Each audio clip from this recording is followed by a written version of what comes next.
Hey everybody, what's going on? It's finally Friday. Yeah, let's see who's in here. Looks like we already got a pretty big crowd. Look at everybody's waiting. How much I love fucking this 11, 12 people in day and how much I love this show. Yeah. It's like I'm done with work for the day. I can just chill out and drink. We're not going anyplace. Yeah, people are already throwing questions at us. Yeah, I saw what you said. American Military said, consider adding the Buddhafield cult to your poll. Yeah, I'd never heard of that. Watch the 2016 documentary Holy Hell. I was actually going to watch that, but I didn't know what it was about.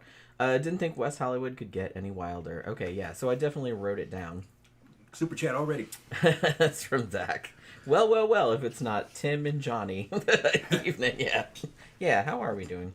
Oh, before I get too far into inebriated and everything like that, I wanted to say, give a shout out to, we have a new patron, haven't had one of those in a long time, whose name is Misty. So thank you very much, Misty. Yeah. If you're there, drop a comment in the comment section so we know you're here. Yeah. Yeah, and if you're not here, then we'll give you another shout out later on in the show. If we remember. I mean, I did write it down, but you know how I get. My brain's like Swiss cheese at this point. Count Orlock says, looking forward to this all day. Aw, yeah. That's so awesome. Yeah, this is the... I kind of look forward to it, too. And we're going to have a drink before the weekend starts. Or several drinks, more likely. Some of y'all might be going out tonight, but Saturday is our dance night, so we're going out tomorrow. Tonight is just fuck it. Let's just drink. Fuck it, let's just drink at home. And we didn't even buy any soda today, so I just made a huge pitcher iced coffee. Of coffee, and we're just making spiked iced coffee. Booze coffee. It's caramel macchiato and vodka. It's pretty good, actually. It's very good, yeah, very good. I was surprised. Yeah. Well, our good friend Angel, who's been to the house, I don't think we ever did a show with her, did we?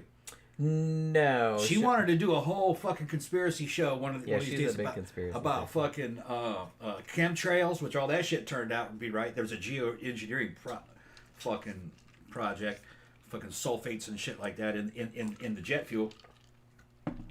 Her boyfriend, who was over here, Mike, died yesterday, just killed over dead. Yep. Oh, younger than me. 55. 55, yeah. Yeah, he's been at our fucking house. Died. We just saw him. Just saw him the other day, yeah. At Abyss. Yeah. Last Friday. Killed over, died of some heart problems. He said he was feeling funny past couple days before that. And Angel's like, you need to go to the doctor. And he's like, oh, fuck all that. I think they were kind of halfway broke up. I don't know exactly what was going on. Yeah, we weren't sure what the deal was with them. It's like it seemed like she came out by herself, and then we were like, hey, where's Mike? And she was like, we're not, blah, blah, blah. But then, the following week or whatever, they were together again. They lived together. They were kind of in a semi-open relationship. But it seemed so, yeah. They like to... I wasn't super nosy, they like to...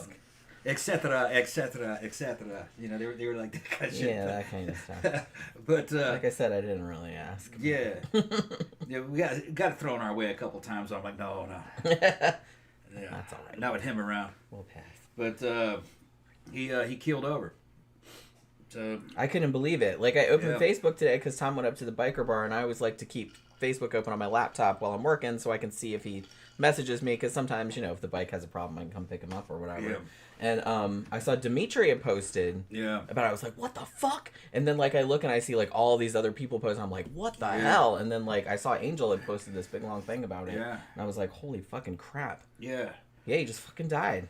Yeah, and fucking back when I was in my 20s, I said, yeah, that bitch was old. He's 55. But when you're fucking 57, you go, no, that's pretty young. Yeah, that's not old. You're supposed to die in your mid to late 70s, your 80s maybe. That's only 2 years older than I am. Yeah. So it's I don't want to be dropping dead anytime soon. There were mitigating circumstances. He was not a physical guy, and he had some weight on him, and I tried to get him to work out with me that one time he was here. I was like, man, you ought to come by with it. He's like, oh, no. He wasn't one of those kind of guys. Yeah. And he's pretty tall, but he was pretty heavy. No, he wasn't that tall. I mean, tallish. 5'8". That's.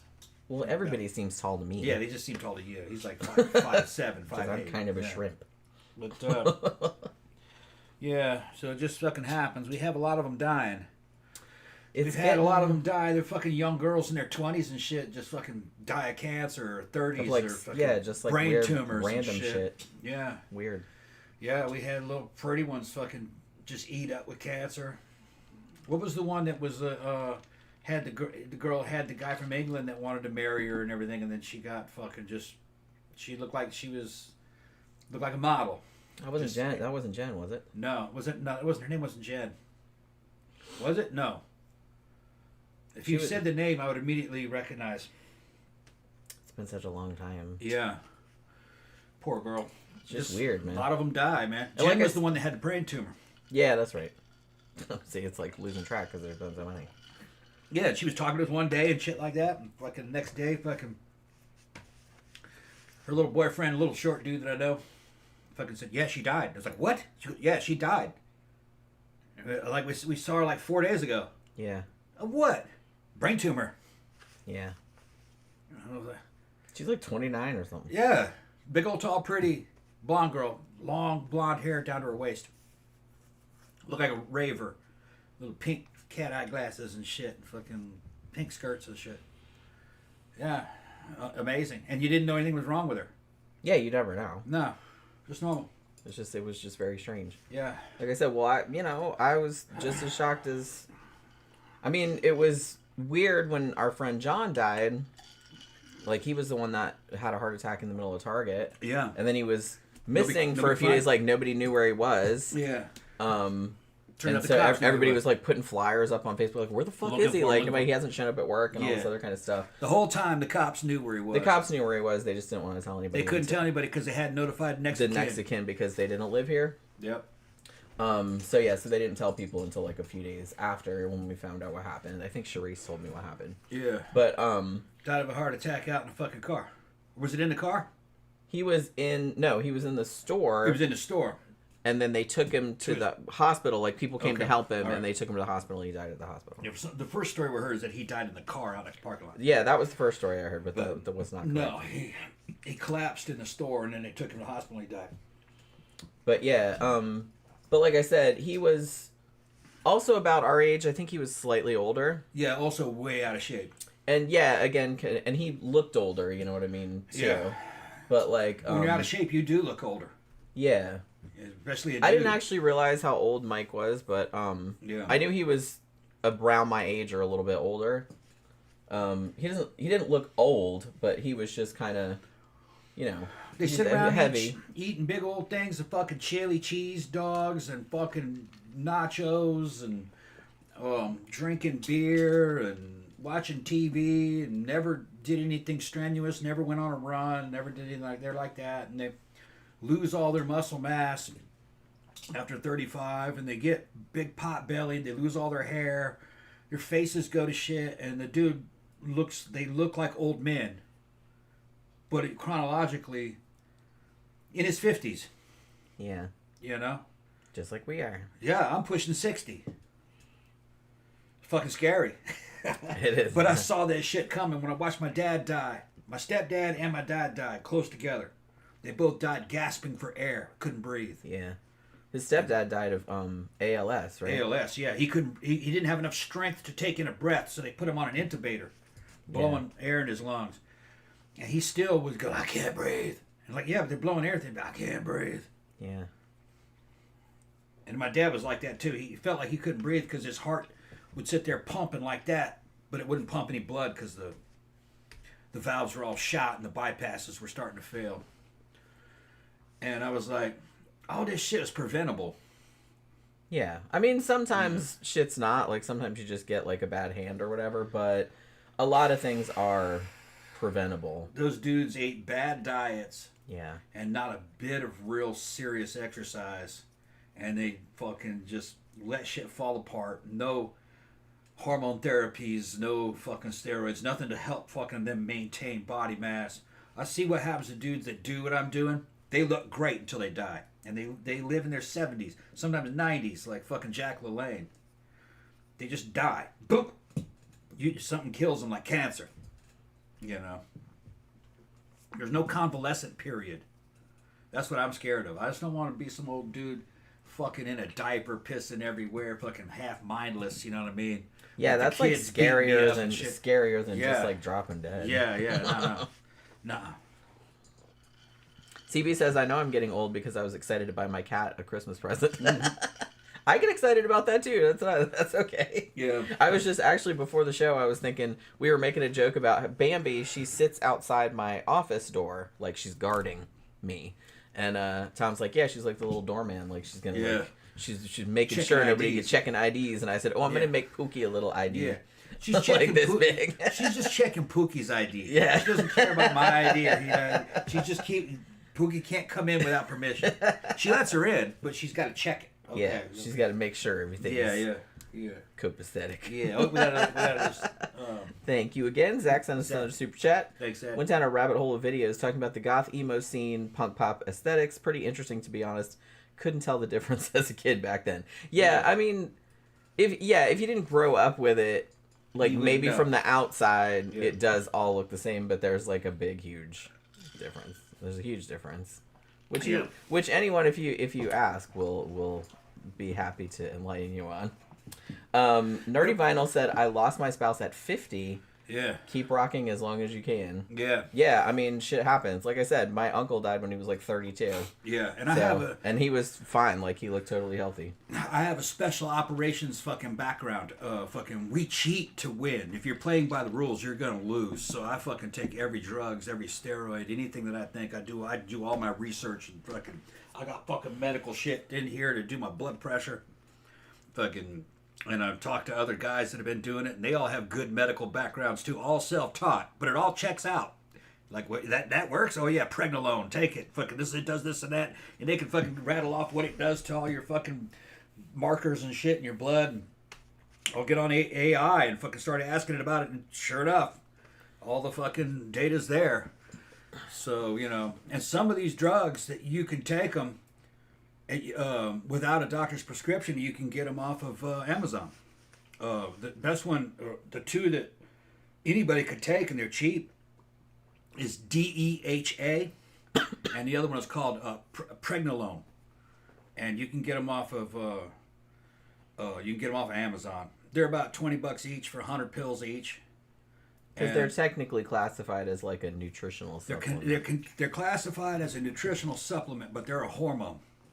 And they're an upstream hormone. Those hormones allow you send signals to make other hormones, or to other hormones like just a lot of hormones in particular. I don't remember all the details, but it'll help you make testosterone, help you make estrogen if you're a woman. It helps stuff. Now it's not as good as just injecting it, but it said that if you're injecting these hormones, it's also good to take those pills because your system can get tired of, in certain ways, of all those injections, and taking other supplements kind of helps the system run. There's clinical studies behind it. But those are two you can get that will help during aging, and you don't need to go to a doctor. DEHA, you can easily find it on Amazon, and pregnenolone. You can do your research on Grok if you have to. Gramter says, Tom and Gramter graduated in a class of 300. Yeah. About 30 of those have now passed from cancer, suicide, alcoholism, early dementia, couple of accidents. No homicide, though. Okay. Honestly, I have not kept track of most of the people from high school because I didn't hang out with most of them. And I don't really care. But, you know what I mean? I've kept track of friends. Most of them seem to be okay. We did know one guy who we hung out with who did commit suicide, but that happened like a couple years after we graduated, so we all knew about that because we were still kind of talking. Yeah, there was a girl that committed suicide when we were going to school there. She was in the locker right next to me. I didn't notice that she was gone. Later on, somebody told me, "Man, that girl was next to you." She goes, "Yeah, she killed herself." I was like, "She did?" Yeah. That's really sad that you didn't notice she was gone. Well, there wasn't anything wrong with her. Yeah. She was just another one of the girls. Yeah. She didn't stand out. CB said, Tom, what you gonna do when the dick stops working completely? LOL. It won't. I take care of my dick health. Dick health. Dr. Dick Health. Yeah. And that's all. Dudes that doing what I'm doing are not only they're functional, they're also fertile until they die. You just make sure that you're fucking taking the right hormone packages. You're fucking having sex regularly. You want to take enhancement drugs, fucking Viagra, and then what was the other one? Then I get that one too. Sildenafil. I don't remember how to. I can't pronounce it, but I can order it. It's like that's it. But they're easy to order off online. A lot of the shit's easy to get. Jen got her estrogen and stuff just by showing her ID and progesterone. I didn't even have to do that. I don't think, did I? Yeah, you had to show them your ID. Maybe the first time I did. They took a picture of your ID. Remember? That's right. The first time, but now I just go in and like. Yeah, now she's a regular customer, and the female stuff's cheap. It's like $30 for a month's worth of pills. But I take a lot more than that. She takes a lot more. So it's a lot more expensive for me, honestly. Yeah, she but it's still nothing compared to what a man has to spend. She only spends about $100 a month in estrogen. I'll easily spend $200 in testosterone / anabolics, depending on what I'm doing. Sometimes I spend as much as $300 in a month, depending on what I was doing. But because she's been messing with anabolics, we're going to put her on higher estrogen levels for a while, and then bring her back down after about a year. So she won't always be at those levels. Oracle said when we were talking about the cats, Freya likes to sit in the doorway of my office, but it's because she wants to know when I will serve kitty meals. But then she believes that food should be served according to kitty tummy time. Well, yeah, Bambi she's skinny. Like, not skinny, but she's like regular cat size. She's not, overweight or anything. That cat can eat, man. Like, I give her food in the morning, like usually 6:30, 7, like whenever I get up. Because that's about when she starts yelling. And so she doesn't yell. She just politely, hey. She just politely goes like that. So I give her food, and then I put more wet food in the other room, which is ostensibly for Pookie, but Bambi runs in there and eats that too. And then she eats treats throughout the day, and then she bugs me, like later on in the afternoon and evening, like, hey, can I have some more? I was like, no, you've already eaten. It's like, you don't need any more. I don't know how she's not fat. And I think she also goes downstairs and steals Beijing's food, too. Yeah. Like, I've caught her doing that a couple times. So, I don't know. How she's not fat. Camp Guy's talking about yoga. Yeah, I really do need to get into doing yoga. Biggest threat to men is fat. If you got a lot of fat on you, around the belly and stuff, you're at a high risk of something bad happening to you. And sexual function is also factored into that. Because your veins and your arteries are in fucking shitty condition because there's just going to be a bunch of lipids and plaques built up in you. You can get it out of there, but it takes work. And there's a bunch of drugs you have to take. And you have to work slowly. I go on about all the fucking gear I take and the shit that I've done and just say, well, it's easy. I sometimes fucking speak out of line. It was easy for me. Not everybody's going to in the same situation I was in. I already had a slightly athletic, being in the ex-army, I had an athletic background, and I wasn't real heavy to begin with. So I didn't have a lot of damage to repair when it comes to... Your biggest thing was you smoked for a long time. I just smoked. But the thing is, I had stopped smoke by the time I'd ever even started any of this. That was... Honestly, I think that was the best thing that came out of you seeing your dad. This wasn't even when you saw your dad die. This was when you saw him get the bypass, the first bypass. Yeah. As soon as you came back from Mississippi, you quit smoking. Immediately. I stopped vaping. I had already quit smoking. By that time? Yeah, or I hadn't smoked in about 5 years. I thought that was what made you quit smoking. That's how I remember. No, I stopped vaping. Because I remember you as soon as I started vaping and that you stopped smoking as soon as you started vaping. Oh yeah, the day I started vaping, I stopped smoking. Yeah, which is funny because... But I had been vaping for several years when my dad had that bypass. And the thing about it is that you had smoked for a long time. I smoked too, but just kind of off and on. And I didn't really start till I was older. But almost 20 yeyears. Yeah, and you even told me at a couple points, it's like, I like smoking, I don't really want to stop. Yeah. But seeing that, it seemed like... I had already stopped smoking. Yeah. It's just that I saw that, and I remember I saw my dad, and I said, that's it, I'm going into the gym. Yeah. All All right. Yeah, I knew it was something. Yeah, I went into the gym, started training. And then my training didn't work out too well. I felt like shit. I couldn't heal up. I'd work and I wouldn't get any bigger. I'd just go lay around going, oh. And then when it finally kind of healed up, it went any bigger. I started hearing about this testosterone shit. And I went to one of those testosterone clinics. They tested me. My shit was just fucking rock bottom. And they put me on testosterone. As soon as they gave me that injection, I went back home and slept. And I had the best sleep I had slept in years. And man, I woke up. I felt a lot better. 2 weeks later, man, I was fucking rolling. I felt like I was damn 16 years old. Fucking all I'd wanted to do is have sex and shit.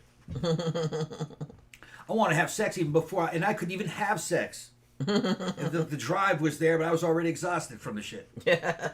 You know, kind of like your body hadn't caught up with the desire yet. You know, right. I mean, you weren't really in good enough shape to have sex like that. And eventually it all worked out, and training and eating and sleeping. And real quickly, man, I put on 10 pounds of muscle in the first year. Easy. Yeah. I was working out. At least 10 pounds. And lost fat. And I felt so much better. Probably about 18 months or 2 years into it, I said, fuck it. I know how to get this shit myself, and I'm going to take more. So I left the clinic and went to the black market. Because, man, the online black market is beautiful. And they'll get you anything you want for a fraction of the cost. And so I started going to test and gear. Well, I first started just raising my test levels. Like 400 milligrams a week. That felt much better than 2. The more of it I had, the better it felt. And that's another thing that might be a little bit different for me. I guess I was androgenized during puberty, I guess, pretty well.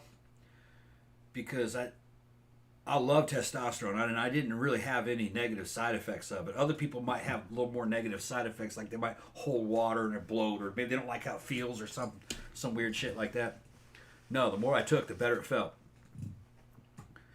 Well, I was wanting to take like 800 milligrams of that shit a week, but that's kind of dangerous to take that much because you end up fucking bloating, and you know. So I said, well, I'm going to back it off to like 200 milligrams of test, and then put like 600 milligrams of some kind of steroid in there because it's a lot less load on you. And then that was fucking felt a lot cleaner and bright and happy, and all this shit about roid rage, that's all bullshit. I was always happy and positive on all that shit. There was only one of them, like Tren, but that's the only one that'll make you. And I wasn't even unhappy on Tren. I was just violent. I was happy, but I wanted to kill you. But you were making everyone else miserable. Yeah.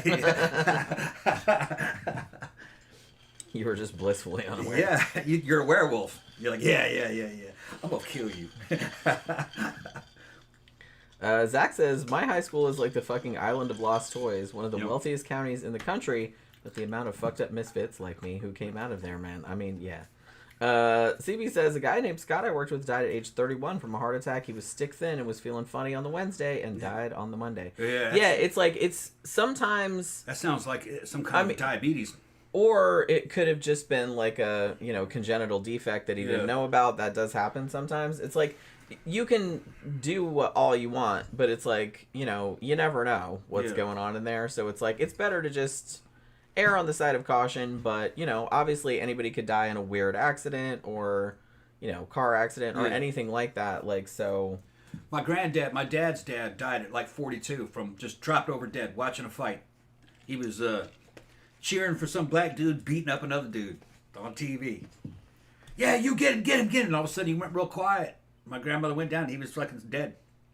Laying there in front of them. I can't fucking imagine. Yeah, he was only 42. And they don't really know why. Back then they didn't do autopsies really. They just were like, yeah, he died.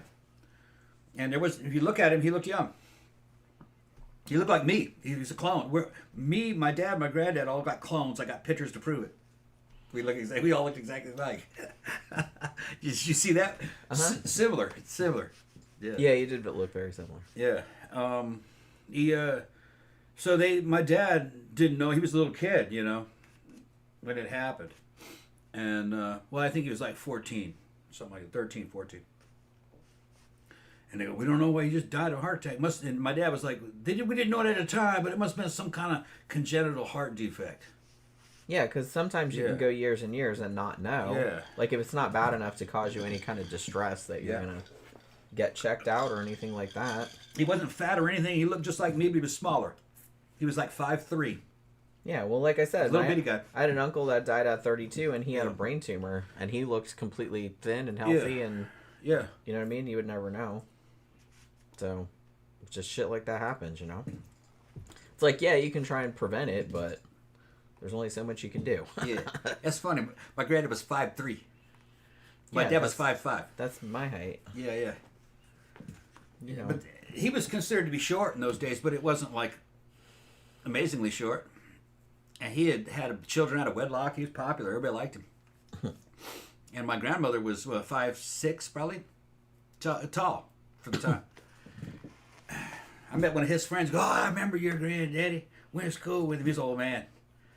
I was working on a fucking site. We were putting in an air conditioner. Me and William Whitman. He was my dad's friend. They went to high school together.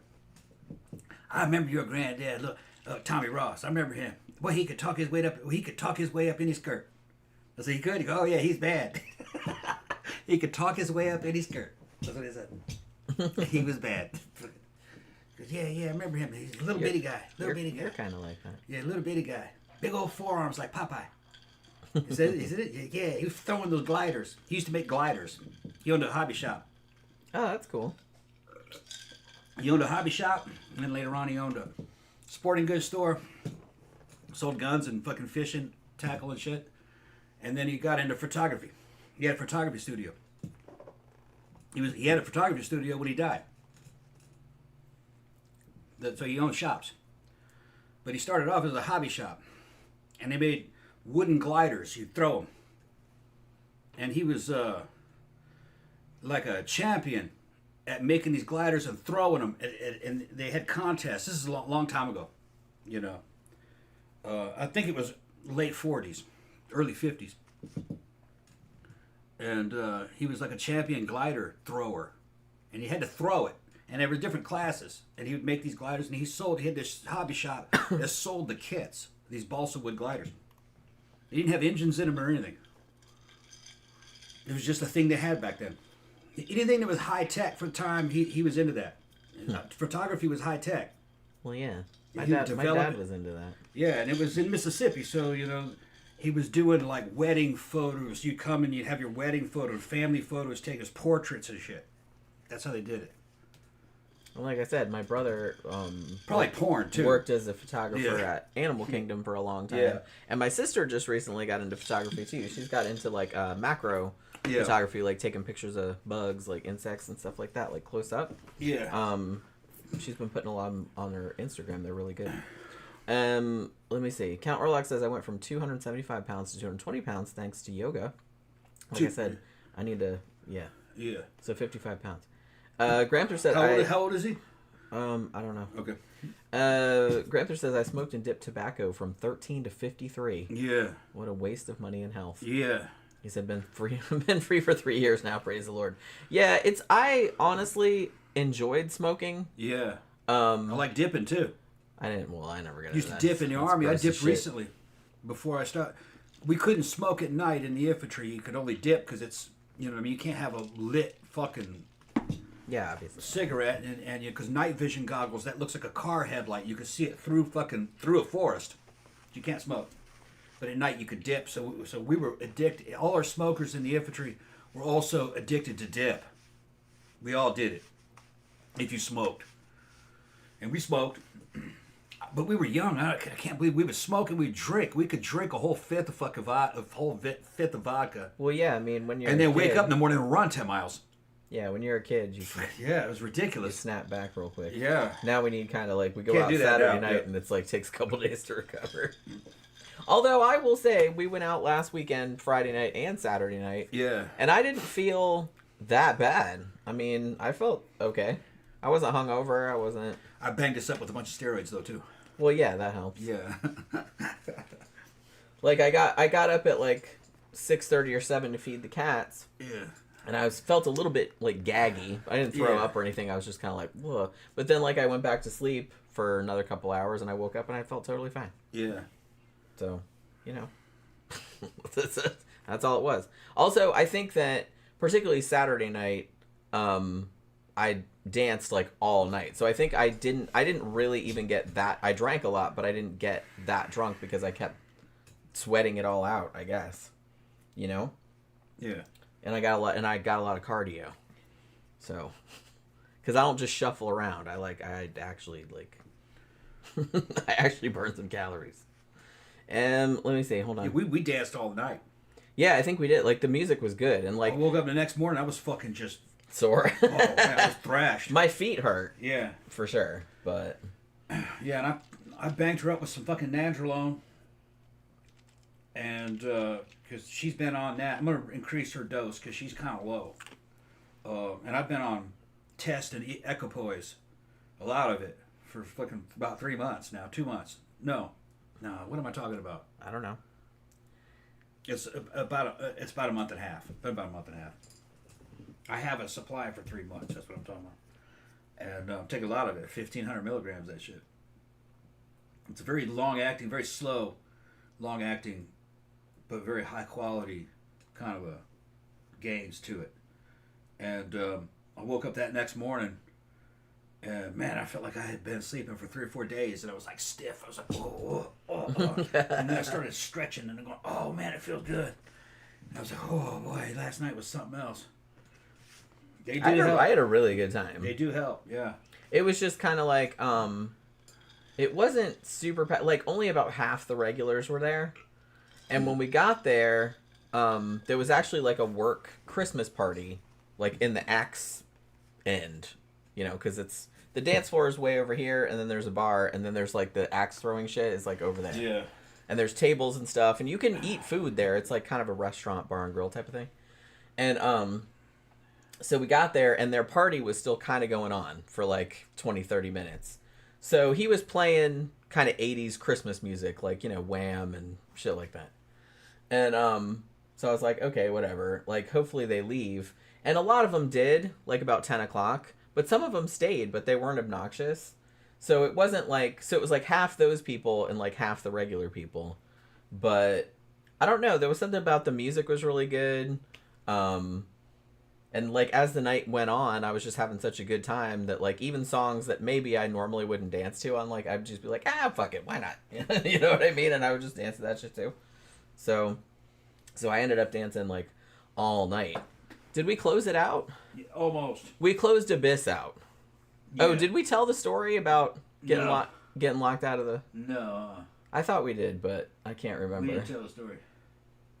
I can't remember if we told the story about what happened at Abyss last time. Maybe we did, but I don't remember. Come out of the club, shutting the place down, and I go up to my car. Now, when I go to the club, all I take is my ATM card or a credit card. We don't like carrying stuff. I don't carry keys. I don't carry IDs. I don't carry anything. I don't bring my phone, my purse, nothing.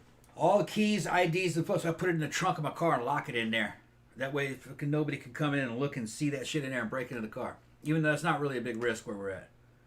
I have keyless entry. I can enter the fucking code in the pad. The door unlock, and I pop a trunk lock, go in there and get my shit. Fucking Gramps knows what car I'm talking about. I'm talking about a Grand Marquis. The police used them. They just called them Crown Victorias. But I had the deluxe version. The fucking executive edition. And it had with the fucking keyless entry pad in there. Super high. So we're partying. I come back to my fucking... And we closed Abyss out. They were like, okay, it's 2:30 or 3 o'clock or whatever. Everybody get out. Turning the lights on and shit. And we go out to the parking lot. And I go ahead and enter my fucking pad. Enter my fucking code. I know the code. Car doesn't open. Nothing doesn't open. I'm pitting it over and over again. I'm like, come on, man. And it doesn't fucking And I'm looking open. at him doing it. I'm like, that's right. That's the right code. I don't even remember if the lights were coming on. Was the light coming on in the pad? Because when you start pressing the number, the light has to come on. Yeah, it might not have been. I don't think the light was coming on. Yeah, I don't think so either, now that you mention it. And I'm going, what the fuck has happened? And they're going, hey, what's going on? And so our friends are showing up, you know what I mean? And yeah, they hadn't left yet. I can't get my fucking car. Yeah. And they were going, hold on. Fucking, and a girl comes up. And there's this girl we know she sells in there, and she's got a girlfriend who's a trans girl. So it looks like a lesbian couple. But one's trans, They're fucking great people. The next thing you know, you got me, Jen, a big fucking huge goth dude that we know he's in his 50s. He's the same age as me. He's on shit too. All right. Fucking a trans and a fucking Latin girl. And a little Latina girl. And a Latina girl. All gothed out. All gothed out. In the parking lot. They give me a hammer. And I go, bam! Well, now, first, they were trying to... Yeah. Because she's all like, hey, I have a coat hanger in my car, like a wire coat hanger. Yeah.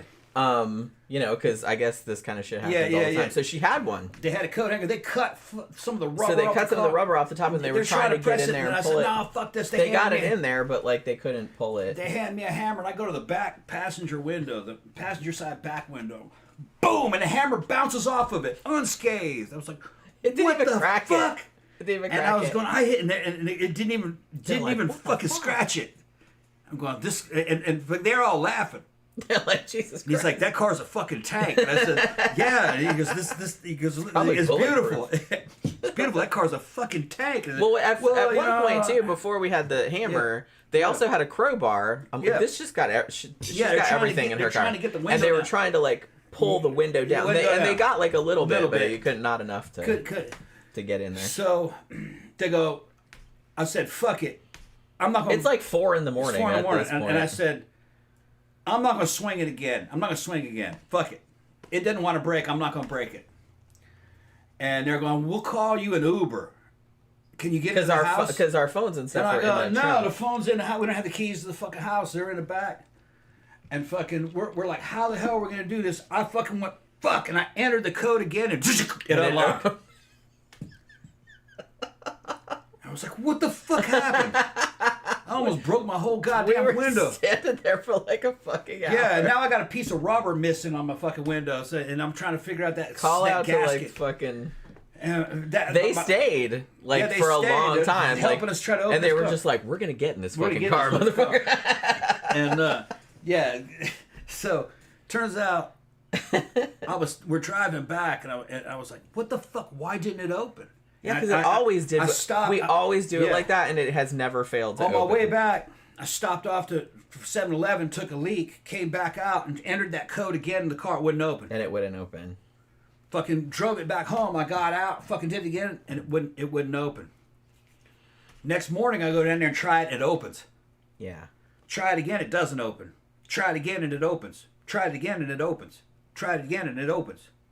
And I go, what the fuck happened? And I went, oh, I pressure washed this car. Yeah. Water got down in that fucking keypad. That keypad's worn. It's from 99. So it must have allowed a little bit of water in there, and it must have been, because it dried out. It works fine now. Yeah. But although we don't trust it anymore. Trust it now. So now he just takes the Bring the key. Yeah, bring the key. And the key, I got a mechanical key, and then I got a fucking radio transmitter key. I can just press the button and open. So I got 2 keys on 1 key ring. But man, we were like, what the fuck are we going to do? Like, all of our shit was in the trunk. Yeah. Like the house keys. Yeah. My phone. Yeah. Everything. So you can't... So even though they were like, we'll call you an Uber, like, I said, yeah, we're like, well, all we of our can't get in our house. Yeah, I can't pay for anything, can't get into the house. And our house is like 30 minutes away. Yeah, and I almost broke my fucking window. Yeah. $121 for the window, and the window is fucking smoked black. Yeah. It's black, basically. You can't see it, the back window. Well, you can't see the side windows either. Totally blacked out. Yeah, we can get it. That's not illegal in this state. The back's blacked out. It's like a gangster car. Yeah. We just got it like that. Yeah. It came that way. We didn't do it. It's just, it was an old lady's car. You can have sex in that car. And no one would see you. We've done it. Well, yeah. You can drive and shit. Fucking, they can't see. Even in the day. Yeah. No one can see anything. It's pretty rad. But, but yeah. But it's just like, I'm just so fucking happy. Yeah. One, that you didn't break the window. I mean, not that it would have broken anyway, because holy crap, he hit the shit out of it with a hammer. It didn't even crack it. Didn't even crack it. But on the side where they were digging around, there's a fine scratch. Yeah. Going down the glass. I don't know if it'll buff out. I mean, probably. Maybe. Because they were just trying to... They pulled a little bit of the rubber, and it went like, down. tubing off, and they were trying to get the wire hanger in there, like, to pull the little lock mechanism up. Yeah. I don't know. But they couldn't get it in there far enough. I'm not sure if a scratching glass will buff out. I got a fucking buffer. I could maybe use some kind of buffing or polishing compound. I might. It's not. The window tint is on the inside. It's not on the outside, so you can do it. And we got little places that'll fucking tint your windows here for not much money. But I couldn't fucking believe it. I was gonna have to bust that window out. It's $121. I'm just so glad that all you day didn't... getting that fucking window back. Yeah, that would have really sucked. That would have really put a crimp on the weekend, wouldn't it? Because we would have had to spend all Saturday doing that. Yeah, all Saturday do that, and then Saturday night. Well, we wouldn't have had it. We'd have to drive and take. We'd have to take another car, or we'd have to fucking put the damn ghetto fucking plastic. Right. And then you can't literally lock the car. You know what I mean? I'm just glad that the window didn't break. And that it worked, and we opened it. I hit it with all my fucking mic, and it didn't break. A couple of times. Yeah. Because I'm sitting there going... I hit it once, but I did hit it at half strength, and then I hit it again, and I was like, okay, that's it. Yeah, it's not going to break. I'm not going to break it. Yeah. And I was just impressed that fucking Crown Victoria glass... Just goes to show. I was like, well, at least we know nobody can bust the windows open now. You're going to have to be a bad motherfucker. Because if you hit that shit with a hammer as hard as you could and it didn't even crack it. Crown Victoria, Grand Marquis, Lincoln Town Car, they are fucking tanks. Yeah. Even the glass is thick.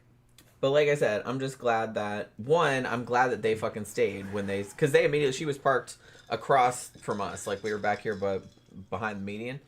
And they came out because they stayed till the end too. And they're like, what's the matter, you guys? Because, and we were like, man, I can't get my car. And she's like, well, let me see what I got. Like, and she starts digging around in the car. Like I said, she's got fucking hammers and crowbars. And I'm like, what the fuck? Why do you have all this stuff in your car? We don't have anything in our car, pretty much. Yeah. Other than just the regular, jack and all that. We don't have anything in there. But some people have a lot of shit in their car. And she was one of those people, happily. And they were just bound and determined. They're like, we are going to get into this car. Yeah. And they just stayed there for ages. Yeah. Like, trying to get into the car. And they were like, maybe we could do this. Maybe we could do that. And I was just like, you guys are awesome. Nerdy Vinyl says, boyfriend gets a T-shot from the doctor every week. Best decision ever. And Doc said, no more drinking. Yeah, that's right. If you're over 35, knowing what I know now, I would have gone on at around 35. But the closer you are to 40 and 50, fuck, you better be on test. It solves so many problems. Well, you'll feel a lot better. You'll feel a lot better, and it'll help get weight off.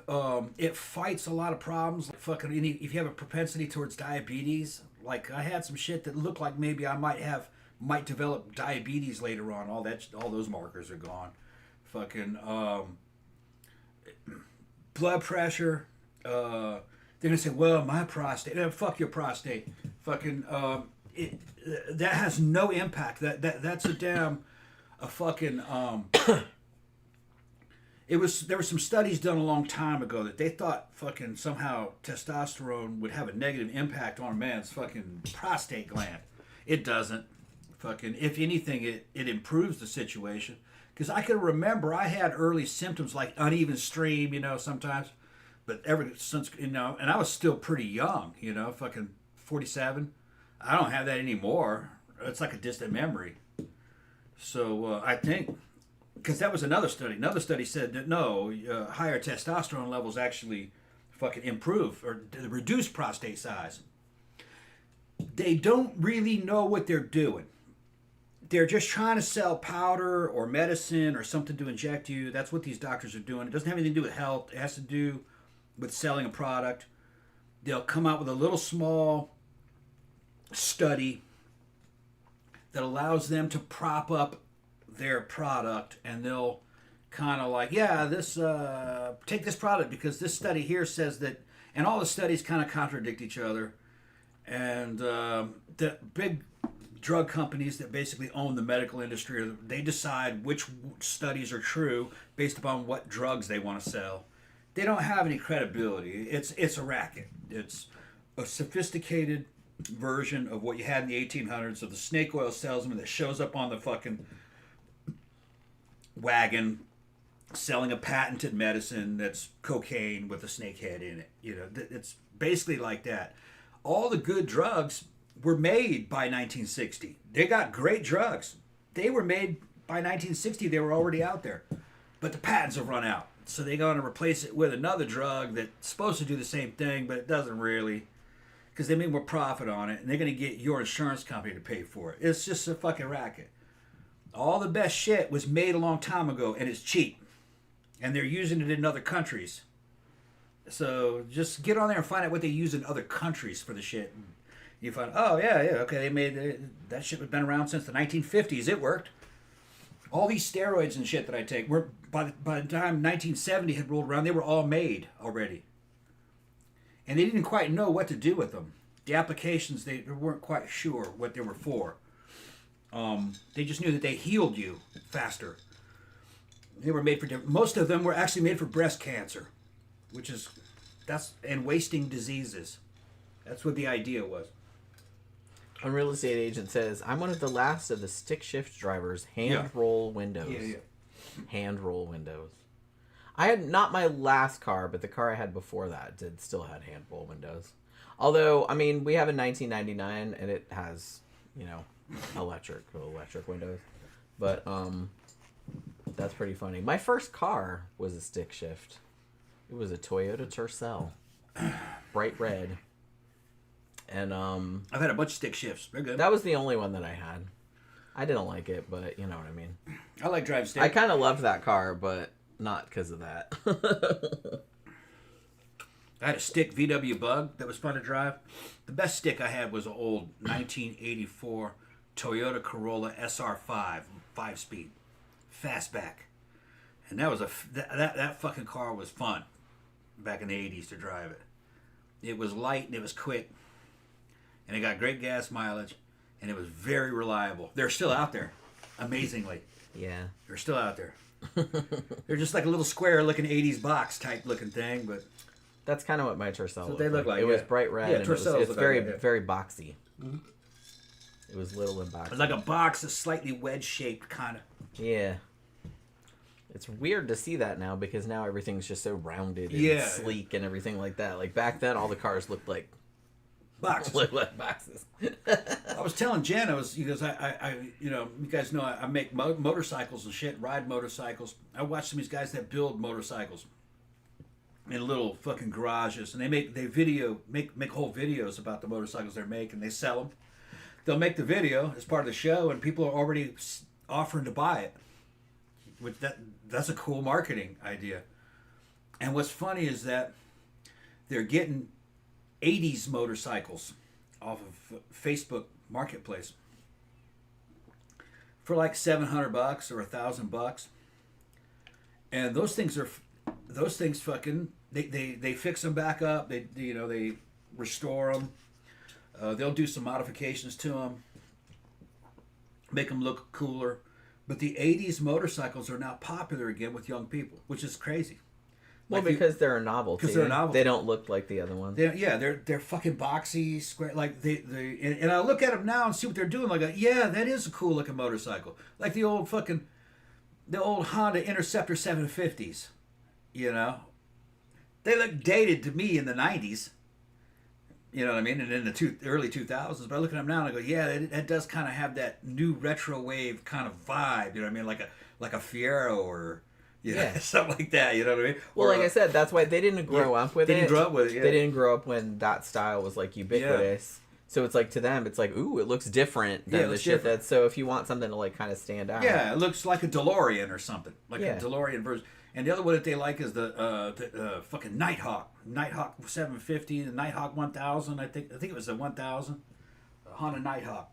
And it's kind of boxy. It's got a square front end on it, and blue and white and black engine. And I remember seeing those things in the 90s, thinking, boy, that old piece of shit. You know what I mean?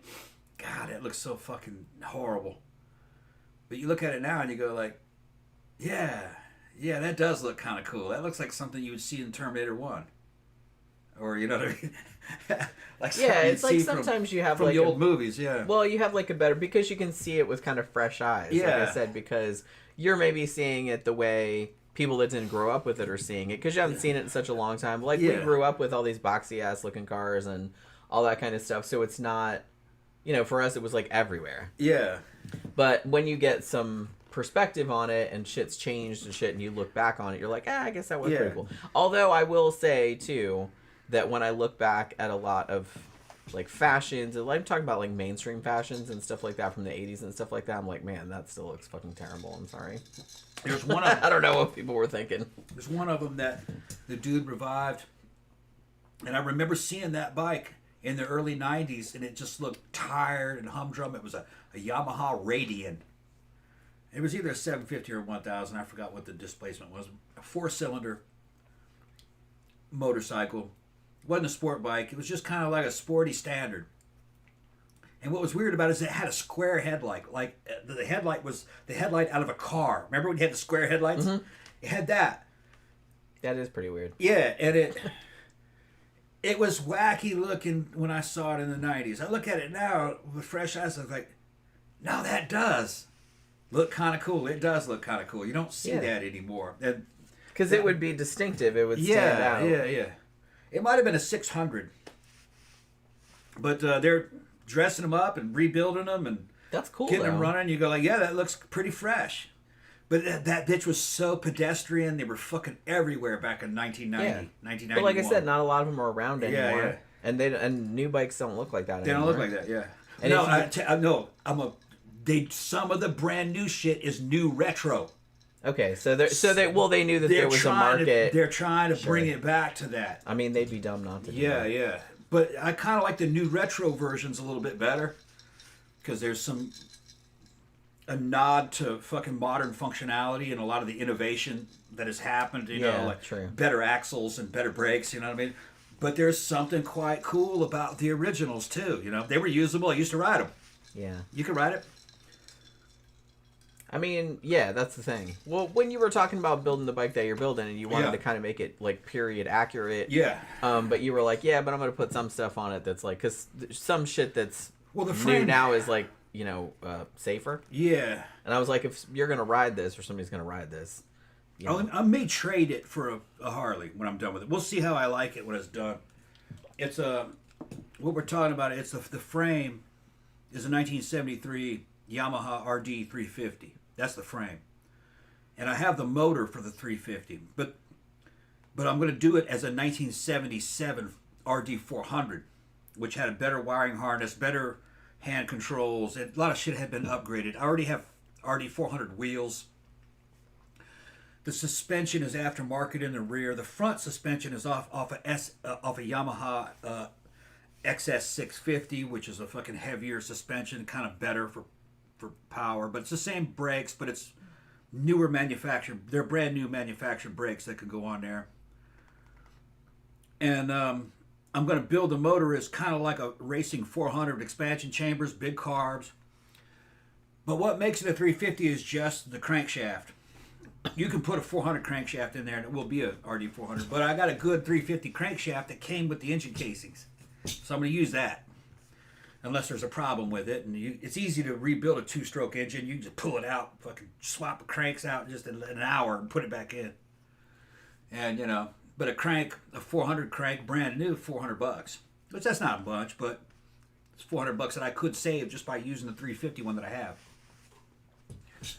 But and I got a hand-built tank and tail from India coming that Jenny got for Christmas for me.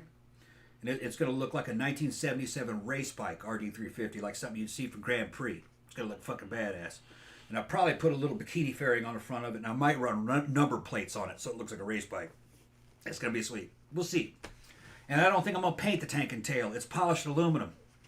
Why would you paint that? I mean, yeah, we'll see what it looks like when it shows I think I'm just going to put Yamaha badges on it, maybe run a black racing stripe down the middle. Of it, but I haven't seen it in person. Yeah. I'll probably put a black racing stripe, big one with big fat one and 2 little ones on either side of it, and put Yamaha labels on it, raised, and then spray paint it fucking clear to protect it. Probably just run it like that. Or I could just leave it exposed and polish it every now and then with Mother's aluminum polish. Because I could. Why not? And but the rest of the bike is black, so I think that black and silver would look good. I agree. Why waste paint? Why the waste original paint? tank is like blue. It's like dark blue. That actually is not the original tank. Oh, that's not the original tank? No, that's a Yamaha tank from the same period, but that's not even off of RD. It's just one that would work. I just remember when you got that bike, it was just like... Because you got it like years and years ago, right? And and then you just kind of abandoned it, but then I kind of lost interest in it, but now I'm back into it. And I got the whole rear end done. I'm gonna show y'all a picture of it. I got it. I posted a video of it. Oh, Unreal Estate Agent said the bike I was going to get was a type that was a replica of the TGE police bike in the first Mad Max movie, the one that Goose rode. Yeah. KZ1000. He said, what were the bikes in the Z1000. 1979 movie Mad Max? Yeah, it was a Z1000, Kawasaki Z1000. Erica says, Erica's asking if I ride bikes too. I've ridden on the back of his a few times, but it's terrifying. She's not really built for that. I'm not super coordinated. No. He's tried to teach me to ride like a few times, like even on the dinky little bike that his dad had that he restored. Yeah, it was a Honda 70. I mean, Look. I can drive a car. That's it, right in the living room across the street. Across the street, across the hall. Across the hall. That's it. Across the street that's in our house. That's it. And I'm not going to use that tank and tail, but I got the wheels, brakes are all set up. Tank and tail coming that I got for him, but I'm not going to use that tank and tail. Then I'm going to show you the motor. The motor's on the other side of the room next to my Honda. That's the bike that he tried to teach me. I tried to teach her on the mini bike, but it didn't work. I'm too nervous. I can't. I'm too anxious to do that kind of shit. And then I'm going to show you this. This is the motor. Just got to get the top end and the charging system and the carbs. That's it. Yeah. So that's it. I was looking in there, just like Erica says, I'm scared too, haha. Yeah, it's pretty scary. I think she freezes up. Yeah, and I worry because it's like, you know, I can drive a car obviously, but it's just kind of like riding a motorcycle is a different thing, and I'm just kind of like I don't really trust myself. Yeah. And I would probably get killed like within a week. Yeah, as soon as I saw how she was reacting to it and everything, I was just like, no, this isn't for her. It would be too dangerous. You have to have a really good mind-body machine connection. Yeah, I'm too anxious. I don't because think you can't. There's no time to think. I would freak out. Right. And I know that about myself. Yeah. And Jen already has kind of some limitations with mind-body connection. Yeah. Because she's a little bit uncoordinated. I'm very uncoordinated. Which I like legit run into walls. Yeah. You guys, it's like part of it is she has inner ear problems, but that can be overcome. Which is one of the things what I wanted to do is I wanted to hire a tutor for Jen to dance class. Although she's actually a good dancer. She's already a good dancer. But I was thinking about like stripper pole dancing or maybe something like some kind of fucking yoga. Or something, I was thinking about getting into yoga. Something to increase mind-body connection. She's got a lot better since she works out. Yeah, that's true. She's got a lot because she's just not used to sending mental signals to her body. She's intellectual. She reads, writes books, does all kinds. She's not physical, but anybody can become physical with training. The weird thing about it is that when I was a kid, I did ballet. I did acrobatic, and I was good at it. Yeah, you just stopped. When in my teenage years, I started having all of these horrible problems, like with my inner ears, like my ears would bleed, and I was like on all kind, and I was dizzy, and I was on all kind of medication for it. Yeah. And I don't know if I ever completely recovered from that. I don't know what's going on with it, but it's not too bad. But I do get kind of dizzy, and I'm just like clumsy. Like I don't really know like where my arms are in space and shit like that. It's like a weird... Yeah. So like I run into shit all the time, and it's like I knock stuff off the counter because I don't know where my hand is, and it's like shit like that. So... Yeah, and you see, when I was a little kid, my mother was a horse trainer. She's an English equestrian trainer, among other things that she did. And she's been in and out of the business and written books and been featured in magazines. She was a California state champion, fucking equestrian rider back in the 70s. So I grew up riding horses, English thoroughbreds. So I got real good equitation, fucking walk, trot, canter, posted, fucking flying lead changes, fucking jumping. So I was doing this, at like 6, 7. So I had a very classical upbringing: guns, horses, military academies, fucking fencing. You know what I mean? That's how I was kind of raised. Bow, bow hunting, and so I always had a real good mind-body connection. And the transition from horse to motorcycle was just easy because I already knew how to ride a bicycle. And a motorcycle is just a bicycle with a motor in it. And it's not like a horse. A motorcycle consistently obeys. It does exactly. Yeah, it's not a living creature that's it's like, not a living I'm not creature. Gonna do that. Fuck you, bud. When you're riding a horse, especially things like fucking crazy shit like steeplechase, all right? Fucking, you're in a relationship with an animal that knows you. It kind of knows what you want, but you have to be able to anticipate how this horse is going to react to this fucking obstacle. And how are you going to allow your body to go with this fucking huge beast fucking with launches itself over a fence or fucking down in a fucking gully and then climbing up to it? So I grew up with a good instincts for chaos. I like going on to fucking performance motorcycles was like heavenly. You're like, oh, these are reliable, consistent. And they have a suspension and they have brakes that actually work. And when you turn the bike and lean, it actually does what you want. Because a bicycle is just a mechanical horse. It was a replacement for a horse. That's what a bicycle was. I mean, I can ride a bicycle. But you put a motor in a bicycle, now it outperforms a horse. Okay, now it's fast. And put wings on it, now it flies. It's a bird now, which I haven't done that yet. But no reason why I can't get an ultralight aircraft. You better not. Why not? Why not? I know I can handle it. Don't you leave me a widow, motherfucker. Fucking fly that damn ultralight around. But so, and I've trained a lot of people. From a little kid, I've trained other kids, and fucking now, and as an adult, I've trained other people. Some of my mother's students, because I'd run whole barns, and trained fucking cops and soldiers and shit during military time. So I can kind of get a good feel for how someone's gonna end up, and seeing how Jen emotionally and physically reacted to even just. Well, I know. I was trying to tell you. I was like, nah. I was like, this is not for me. I can tell you right now. What would happen is eventually, it's not second nature to her, and fucking what happened is she'd learn that mini bike, and then you'd put her on a real motorcycle, and she'd do pretty good, and she would get confident, but it would be false confidence. Yeah. If anything unexpected happened, like a car pull out in front of her, she's gonna fucking freeze up. That's what I'm telling you. She's gonna hit that car. So well, and I'm telling you right now, I know that. Yeah. I don't like it. Yeah. But I'm aware. I'm very aware of my limitations. Like, you know what I mean? There's a certain kind of and if it's something that is not necessary for my survival, and I know that it could cause my death, I'm just not going to do it because it's not worth it to me. Yeah. You know what I mean? So, we got a super chat from Stu. What's up, Stu? DG Stu. Yeah. Hi, just dropped in to say have a wonderful weekend. Well, thank you very much. Hey, Stu, I was in the store today and saw the gothic chick with the fucking white and black hair, and I said, you need to come to the goth club with me. And she's like, huh?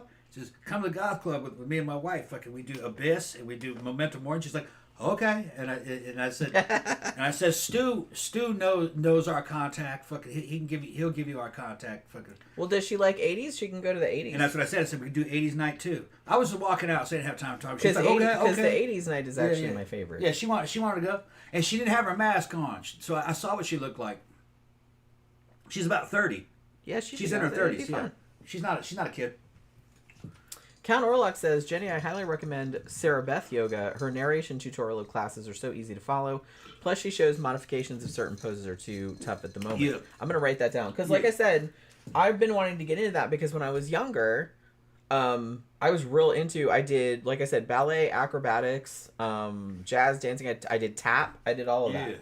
And acrobatics, man, I was really good at it because I was, like, super flexible. Yeah. And I was, like, the best one in my class. And I just, got out of it. When I was in my 20s, I played soccer and stuff, but... See, Jen's in her early 50s, but she's not the average early 50-year-old. She's actually physically strong, and she's in good shape. You know, we're both biologically enhanced with shit, and she really needs to be in a training program more than just weight training. And I was thinking some kind of dance or acrobatics. I mean, I would like that. You would excel at it now. I'll fucking just... Because I was really liked... Yeah. Dance. I liked dancing. I liked acrobatics. And like I said, I go out to the club and I just dance my ass off. And I think I'm a good dancer. I mean... Yeah. And I keep saying to Tom, like, I don't look like a spaz, do I? It's like, no. It's okay, right? No, but what dance class Because I'm drunk, I don't know. What dance training does, though, it gives you more mind-body connection and comfort with the moves, and you actually practice certain moves, and you know what they look like. My problem is, not only that I get dizzy and shit like that, but I'm an overthinker. Yeah. And I overthink everything. Yeah. So it's like, so a lot of times, I think the reason why when I go to the club and everybody's like, wow, you're a good dancer and stuff like that is because I'm drunk and I'm like listening to the music and I don't care and I'm not thinking. Yeah. So I think that's probably what, so I'm not saying that I should just be drunk 24/7 because it helps, but like. After I had that motorcycle wreck, I had vertigo for a while off and on. Yeah, it's not fun. It's not fun. You just power through it. Well, I know, but like I'm kind of used to it. Eventually, your body reprograms. Yeah. And you know, I can lean a motorcycle way over on its side and then flip it back over and transition to another direction without even thinking. And there might be vertigo, but it doesn't matter to me because I know how to work through it. You know what I'm talking about? Like I know to ignore it. There's just you can overcome. You can overcome it. It kind of hits me unexpectedly actually, because sometimes I'll just be like walking or I'll just get up. Yeah. Like even when I'm working out or something, like I'll get out of the machine, like the squat machine or something, and then I'm like, oh, and like I'm gonna fall over. Yeah. Like it just kind of like hits me like all of a sudden. Yeah. I think that it might be because I have super low blood pressure too. I was actually had to be on a heart monitor for a while. You remember that? I had to wear that stupid shit. All that fucking time, and it was like sending my heartbeat like back like over the internet or whatever. Where's Stu? He's right there. He says he said I'll tell her, Tom. Okay, all right. What's his name now? They changed it. Metal with now? Like a whole bunch of L's on it. Yeah, and then Slick Vic says, "Hey, I made it." There you are. That icon looks familiar. I forgot what the original. I don't know why they changed everybody's fucking name. Well, like I said, they went back. It looks like they went back to everybody's Gmail handles. Yeah, why did they do that? Or whatever email that they signed up to YouTube for. I'm not sure. Like I said, maybe they did that to like prevent people from like changing their fucking name all the time, and because I guess they were having problems with like, you know, people getting kicked off of videos or whatever, and then faking another name like, hey, I'm just gonna change my name. Ooh, you know what I mean? Yeah. Maybe it was that. I don't know. I'm just talking about my ass. What was Slick Vic's original name? I recognize that. I don't. It was Victor. That's Victor Garcia, right? Victor Garcia. That's right. Victor Garcia. Yeah. I gotta pee. Hold on. Okay. I gotta pee, and I'm gonna make another drink while I'm up. All right. Might as well since I'm. Yeah. I'll just make my own, even though I like them better when you make them. Yeah. Well, well, I'll make it if you want to. When you come out, I'll make it. All right. Well, I'll leave the cup here. Yeah. Just leave it. When you come back out, I'll look at me like kissing your ass. They are nicer when you make them. I know how to do it. Because I know how to do it. Wrong. I mean, they're good when I make them, but they're better when you make them. Yeah, that's right. Victor Garcia. He's always in here trying to figure out what made him gay. He's got to come to me to tell him what made him gay. It was all those fucking video games, bro. Video games made you gay. Okay. Erica Lynn says, aerial dance looks cool, but I could fall on my head. I don't know what aerial dance is. What's aerial dance?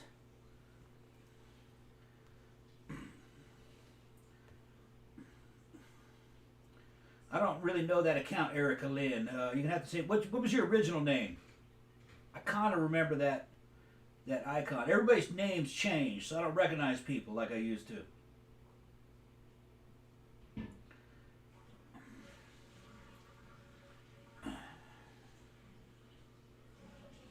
Okay, all right. Garcia said that it was Keanu Reeves that made him gay. Yeah. Okay. All right. I can see it. I can see that. But here's the deal, though. Did Keanu Reeves make you gay back in the Bill and Ted era, or was it in the Matrix era? Are we talking about which Keanu Reeves era are we talking about? Go ahead, I'll make you a drink. Okay. Oh, we're talking about Keanu Reeves. Yeah. Keanu Reeves made him gay. See, I didn't know about that. What happened?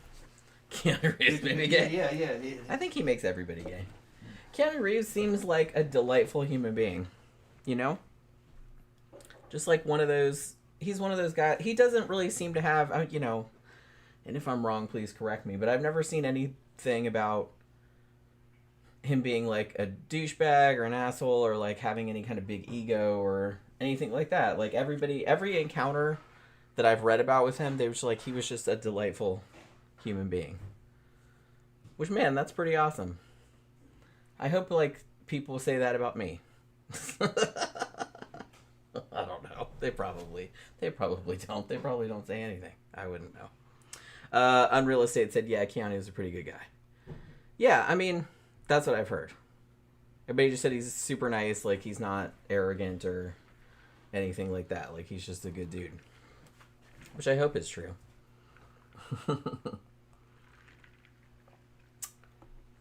A picture said, yeah, it's my YouTube username and my profile pic with my mullet. Oh my god. Tom's gonna have to show me that. I didn't see the mullet. You know what's funny is that in the 80s, I'm sure you probably know this, but in the 80s, a lot of like kind of new wave bands and musicians and stuff had mullets, but they didn't call them mullets back then, and it wasn't really a rednecky thing. That was like kind of a slightly later development. It's hilarious because, like, you know, we'll be at Barbarella, you know, and they're playing the 80s music, and they have the videos like on the big screens and stuff. And I've seen the videos a million times, you know. I was alive and watching when they showed them first, like back in the early 80s. So you see shit like, you know, U2, like New Year's Day. I think the one we saw last week was Wham, actually. And I was like, man, I forgot how fucking poofy George Michael's hair was. George Michael in the Wham Last Christmas video, I wouldn't call that a mullet. It's very poofy, though. Now, Andrew Ridgeley, the other guy that was in Wham, that was definitely a mullet. Even some of the Duran Duran guys had mullets. I feel like Andy had a mullet. He had a classic mullet. Who had a mullet? Andy from Duran Duran. Oh, we're talking about Duran Duran. Like, it was kind of... Well, I'm talking about all the mullets in the 80s. And how it wasn't considered a redneck thing until later. The rednecks were copying. Yeah. They were trying to become fashionable. And it stuck. But it was too late. It was too late. They adopted it too late. Yeah. Yeah, because in the 80s, like, a lot of people had mullets, and it was kind of considered, like, kind of cool and edgy. You know what I mean? Yeah. If you go see the Tears for Fears video. Oh, yeah, they had mullets big time. Yeah, Tears for Fears video was it, the one where they were... The one in the library? One in the library. Head over heels. Head over heels. Head over heels. And they got a blonde girl in there who's playing the librarian, and she's got this fucking beautiful mullet with this cute face and glasses. She's just like this geeky hot chick with that mullet. Is that a mullet? It's a mullet. It's a mullet, and I don't think that's a mullet. I think that's a page boy. It's a mullet. It's a modified page boy with mullet qualities. It's a good mullet. When I was because I was in a Escola Graduada de São Paulo in high school, fucking in Brazil, all right, and a girl showed up from Holland with that fucking her name was Manon Dalderop was her name, and she had that fucking haircut because she saw it on that video, I'm pretty sure, and she looked like that. I mean, that's a pretty and she was a huge haircut. hit at school with that, and it was like a super cool European haircut. It does look very European even now. Yeah, and I was asking her what music she liked, and she goes, I like the House Martins. And I was like, what? Yeah. Oh, okay. You've never heard the House Martins? And I was like, yeah, no. They're British. And band. she loved. They're kind of Smithsy. Yeah. And she loaned me a tape of the House Martins. Yeah, kind of Smithsy. Yeah. They were in that same ballpark. Yeah. Like I feel like a lot of people that like the Smiths at that time like the House Martins. I took her to see Predator 1 with me. Oh. Yeah, went on a date with her to see Predator 1 in Brazil. Did you hit? No. Out of my league. But she went with me. Out of my league because she was the same grade as me. Mm. And in high school, man, it was especially like when you're like a junior. the girls would be like older, yeah. Yeah, if you're a junior, they want older guys. You're not gonna get a junior or not a junior, a sophomore. I was a sophomore. If you're a sophomore, you're not gonna be able to date a sophomore chick. The seniors picked her up quick. Yeah, I imagine so. Yeah, taking her to the college parties and whatnot. Yep. That's how that shit goes. Sorry. How that shit went. Well, that's the thing. It's like in high school, particularly. The girls do mature much faster than the boys do. You stand next to them and they look like a fucking porn star, and you like a little kid. It's ridiculous. And like I said, as a very obvious, example of this, I always point to like the original Karate Kid from the '80s. Yeah. Ralph Macchio and what's that actress's name? Elizabeth Shue. I think it was Elizabeth Shue.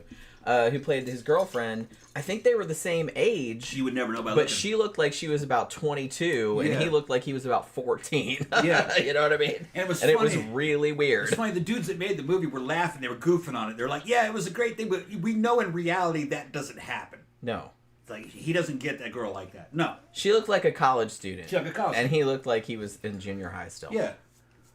You know? Yeah. Now, her and the jock-looking dude... Yeah, the bad guy? Yeah. Like, that Billy Zabka or whatever his name is.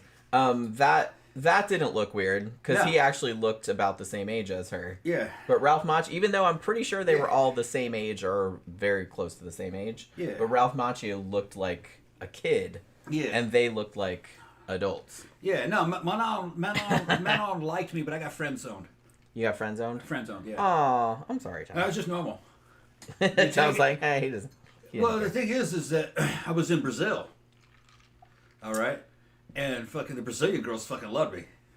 Yeah, Tom never had... I was rolling. He never got too hung up on that because he had lots of options. Oh, shit tons of options. And so he was just like, oh, well. The thing is that was a small private school, small, very high-end private school. And you really didn't want to date any of the girls there because you would not really get away. You couldn't get away from them. Right. Okay. So I dated Brazilian girls that I didn't go to school with, that lived in my apartment complexes or friends of friends. I didn't really hang out with Americans too much because they were kind of nerdy and kind of behind the times versus Brazilian guys my age. Brazilian guys my age were going to nightclubs already. I could see that. Yeah. So I was hanging out. Well, yeah, because in a lot of like Europe. In a lot of other countries, in Europe and stuff like that, like you can get into nightclubs much younger. Oh yeah, 16. I'm not sure about now, but I lived in the UK for a little while, like back in the 90s. Yeah. And I was married to a British guy like for 14 years, like a long time ago. And from what I understood, I don't know what it's like nowadays. Maybe CB or somebody can chime in, but like you could go to pubs and nightclubs and stuff like that at 18, and you could probably get in at 16 as long as you didn't look like a kid. Yeah. I don't really think they were super. Brazil gave a fuck. Yeah, I don't think they really didn't care about checking. Brazil don't only care about. They're just like, whatever. Only thing that matters is, do you have money? Yeah. If you have money and you got here on your own and you look okay, you can come in. Whereas here, it's like you can go... Most clubs, you can go in if you're 18, but you can't drink. Like, they'll put an X on your hand. Yeah. And they are very stringent about checking. And because they can get in big trouble, like, if some under 21 person, like, gets caught drinking or whatever. In Brazil, legal drinking age was, like, 18. But it was never enforced. Which it probably should be here. Honestly. It was never enforced. And it made sense in Brazil why it wasn't enforced. Is because most young people couldn't afford a car. So they were not a driving risk. They weren't a drunk driving risk. Yeah. They rode the bus or they took taxis. And that's what I was doing. I was taking taxis. Well, I mean, the same thing in the UK. It's like most people, they just walked to the club. Or they took the train. They can't hurt anybody. Whatever. Like, a lot of people do drive there, obviously, but it's just kind of like most people weren't driving. They were just walking there or taking the train. For our European audience, America has public transportation, but only in big cities. Yeah, public transportation here is shitty. Yeah, but it's shitty. Okay, a European moved here, a guy from Germany, and said Europeans are full of shit. Public transportation in rural Germany is shitty. Yeah, rural anywhere. Yeah, rural shitty. Anywhere is shitty. You can't get he said there's no difference between Germany and the United States. He says there's no way you could survive rural Germany without a car. And it says And he said in Germany, in the big cities, you don't need cars because you got public transportation. But it's the same way in the United States. You don't need it in a big city. The difference is that public transportation in a big city of the United States is the equivalent of going to jail. It's the same people you're going to find in prison. Just how it is. Fucking a privately owned vehicle insulates you from riffraff. All right. Now it depends on the city too. Some cities worse than others. Like New York and shit like that. I mean, everybody takes public transportation because driving in New York City is a fucking nightmare. Yeah, but they're also setting people and it's on also fire. super people and it's also super expensive to park there. Yeah. And it's super expensive to keep a car. Yeah. So most people don't bother. Yeah. Which I understand. Yeah, but that doesn't make New York City safe. They're setting people on fire in the city in transportation. But like I said, they're pushing people in front of the fucking train. Yeah, but I said, I mean, crime is down like everywhere. Yeah, kinda. It depends. It spikes in certain ways. But compared to the way it was in the '90s, New York City crime is up. It's not being reported the same way though, but it's up. But it's nowhere near to what it was in the 1970s. New York is just returning to what it always was. It was always kind of a shithole, like Detroit, but more people and violent. New York was bad. That's why all those 80s and 70s apocalyptic escape from the Bronx, escape from New York. It's because New York was fucking bad. It was like the ghetto. I haven't been there since the mid 2000s. Yeah. It doesn't really look like it looked like in those movies, obviously. No. Anymore. But you know. I went in 2010.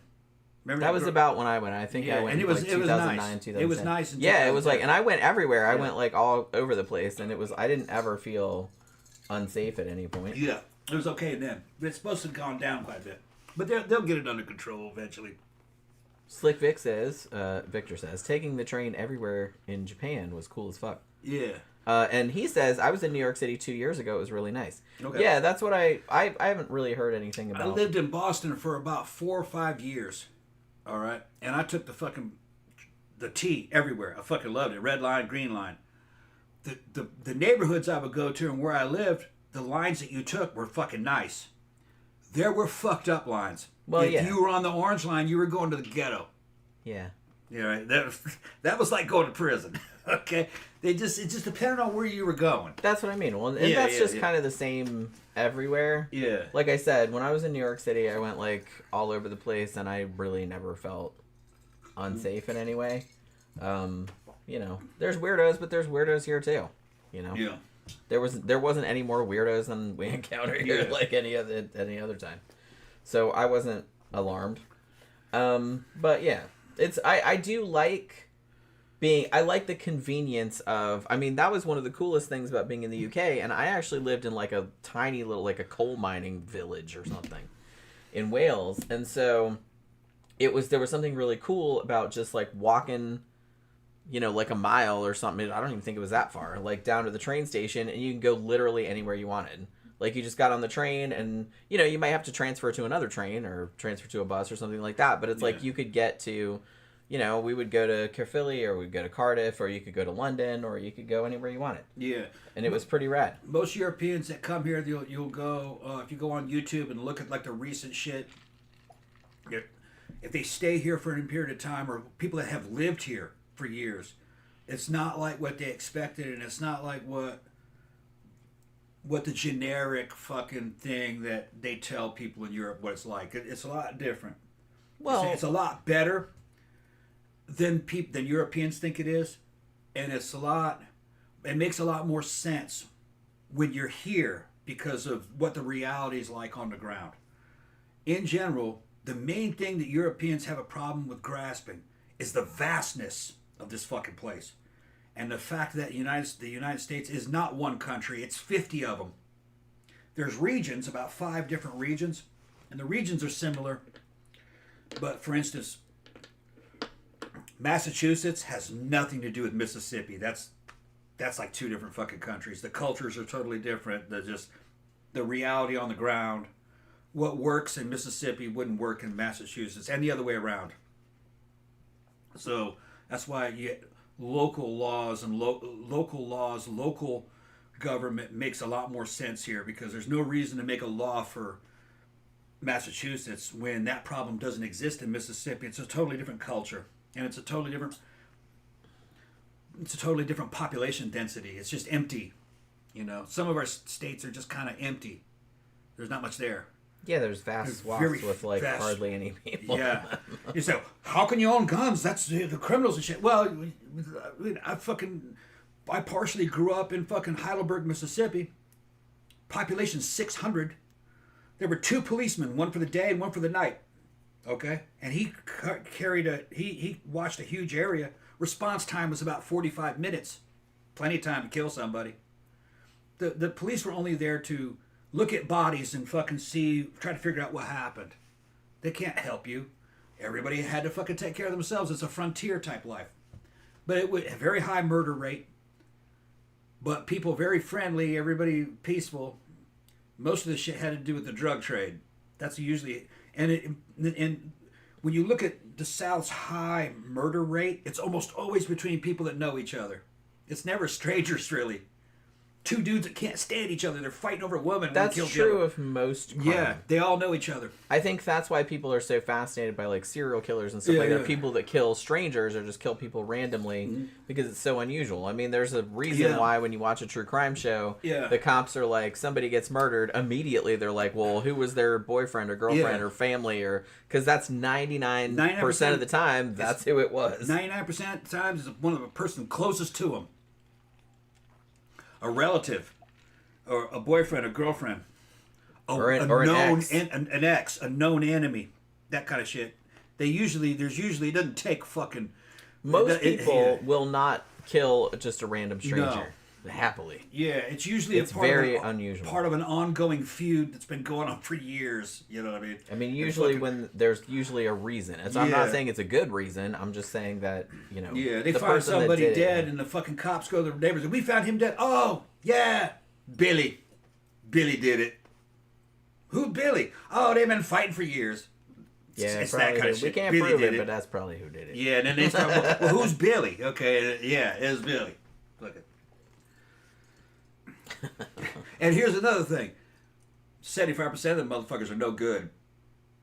Both of them no good. It's just the way it is. Well, here. Like I said, it's just kind of like, you know, gang violence or shit like that. You're just like, well, yeah, those guys, yeah, fuck them. Okay, back to business. I mean, I'm kind of more. It's when I wrote my Faceless Villain books, I made the deliberate choice to like not, because I was like, look, to cut all those there's out. A lot of unsolved murders, and some of them are obviously gang things, or like somebody was going to testify against somebody, and like they couldn't prove it or something like that. Yeah. And I wanted to leave most of that out because I said the whole point of the book was to like people that were just like the crimes were like weird and mysterious. Yeah. Like who the fuck, you know? So it was just like random. Yeah, like who, why? Like why did this person get murdered? Like because I think that. You know, I'm not saying that, you know, they don't deserve justice too or whatever. I'm just saying that it's not a mystery of why they got murdered. Yeah. You know what I mean? A lot of them have lengthy criminal records themselves. And their friends are all fucking have lengthy criminal records. That's most of it right there. Yeah, okay. Like if you're involved in the drug trade or you're like involved in gangs and you get murdered, it's like, yeah, that's a bummer, but it's just kind of like, it's not that surprising. Yeah. And it's not mysterious. Even if they never catch the particular person that did it, it's not a mystery. And it's Darwin deep at work. And in a way, it's saving money. Because to incarcerate all them motherfuckers, it's probably like fucking a good 10% of the population. And then you have to fucking incarcerate them for most of their lives because they're in and out of prison constantly. You just, you know what I mean? Which is why, like and they hurt people. Which is why, like I said, I'm a big advocate of just like legalizing drugs across the board. Yeah, I think that would solve a lot of problems. Well, that would take money away from them. What they would do is they would move to another crime that they could make money on. I know, it would end up being burglary or fucking.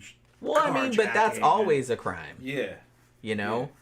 Like people taking drugs, that's kind of their own body, and it's like I'm not really. Yeah, I don't think that's a problem. That's not a problem. It's just that the drug trade is like a way of getting them out of robbery too, because they can make money just selling things. And they kill each other, but that's what they do. If you take that away, then they'll go back to robbing things and hijacking, and then do what they do in Central America and Brazil. They break into people's houses and hold people hostage. Yeah. That's another thing. And you only get them back maybe 75% of the time. Good luck holding me hostage. Nobody has any money to pay for my They break into people's houses, kidnap them, and then they fucking run off with them. That's a Central and South American thing with them. And then they call the cops. We got them. Fucking tell them. Fucking, and we'll give them back. Our top floor had stairs in Brazil. Our top floor had some stairs that went up, and on the second flight of stairs, it went up to the big landing, which is where we all lived on the top floor. And there was an iron grate and a grip and bars. So we locked ourselves in to the top floor. Yeah, I've seen those kind of houses. Yeah, and it's down the hallway. So they're in there trying to cut through those bars, and you can shoot at them down the hallway while they're and drive them off. Yeah, they can't get up through the bars. Shit like that. We had guns. But see, that's what I was saying before. It's like that's what I don't really worry too much about being a victim of crime. It's like, you know, oh, they're going to steal your identity, or oh, they're going to. It's like, okay, nobody wants my identity. I don't have no money. I don't have no. So I don't have anything anybody wants. Yeah, you know? and they don't kidnap people here. No, there's no money in it. No. But there is in South America. There's no money there. That's just one of the few things. They're digging at the bottom of the barrel in Brazil. Yeah. Yeah. Like it happens every now and then here. Like so, like you know, a wealthy person's kid will be kidnapped or something. It's very unusual. Yeah, in Brazil they'll kidnap a middle class person and ask for $6,000. Yeah. You know what I mean? It's like, hey, we need our rent this month, so we're just gonna kidnap a middle class person. Oh my god. So it's not the greatest fucking career path, I'm gonna say. But yeah, I was like, nobody wants to kidnap me. Like I said, nobody's going to pay that much money to get me back, I swear. I promise you they won't. Unreal Estate Agent says, I think most serial killers are cowards for sure. They target the vulnerable or ones in vulnerable circumstances to begin with. Yeah, and, you know, we do a lot of shows about serial killers. So I'm kind of fascinated by their pathology. And, yeah, most of them do have... I think they target I think like it's not just serial killers. Anybody that is looking to grift or looking to get something out of somebody, whether it's, you know, cult recruitment or anything like that, they're always going to target people that are like kind of at the bottom of the ladder. You know what I mean? Because they don't have anything to lose. It's like, you know, it's easier. It's easier to prey on people that don't have anything. Yeah. And particularly serial killers that prey on like sex workers and stuff like that, because they know that those women need the money. They know that those women will willingly get in their cars. Yeah. It's easy. You know? They've contacted so many guys a day that forensically they can't really figure out where they are. Yeah, and that's another thing. Like that's why that so many of them end up being truckers and stuff like that, because it's a profession that they're perfect victims. Yeah. They'll get in a car with you. They'll go into a private place with you without knowing you. Yeah. And they'll do this with many dudes a day. So the chances of them pinpointing you as the one that killed her, very slim. Very slim. Very slim. And like I said, I write about, you know, I have a blog called Crime Immemorial. I put a new unsolved crime on there like every day. And sadly, a lot of the victims are sex workers. And that's exactly why. You know? Because it's like dudes that have those proclivities, they're just kind of like, hey, man, I feel like killing somebody. Love the show, wrapping presents. Thank you, bro. Oh. Going after tweaker targets, yeah. And crazy ones. Yeah, it's like, it's really, I wrote one the other day. This one really broke my heart. This one was about a girl. She had, what do you call that? Down syndrome. She had Down syndrome. And she was in a care facility.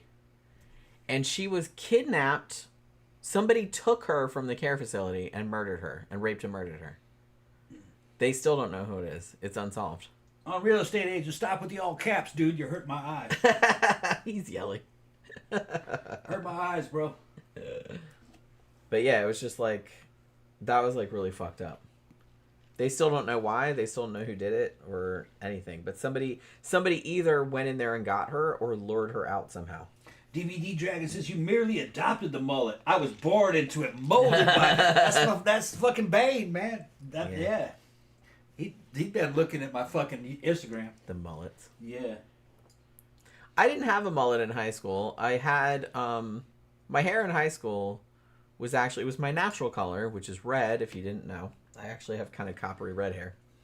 And it was, half of it was shaved off. Like, all this was shaved down to the scalp.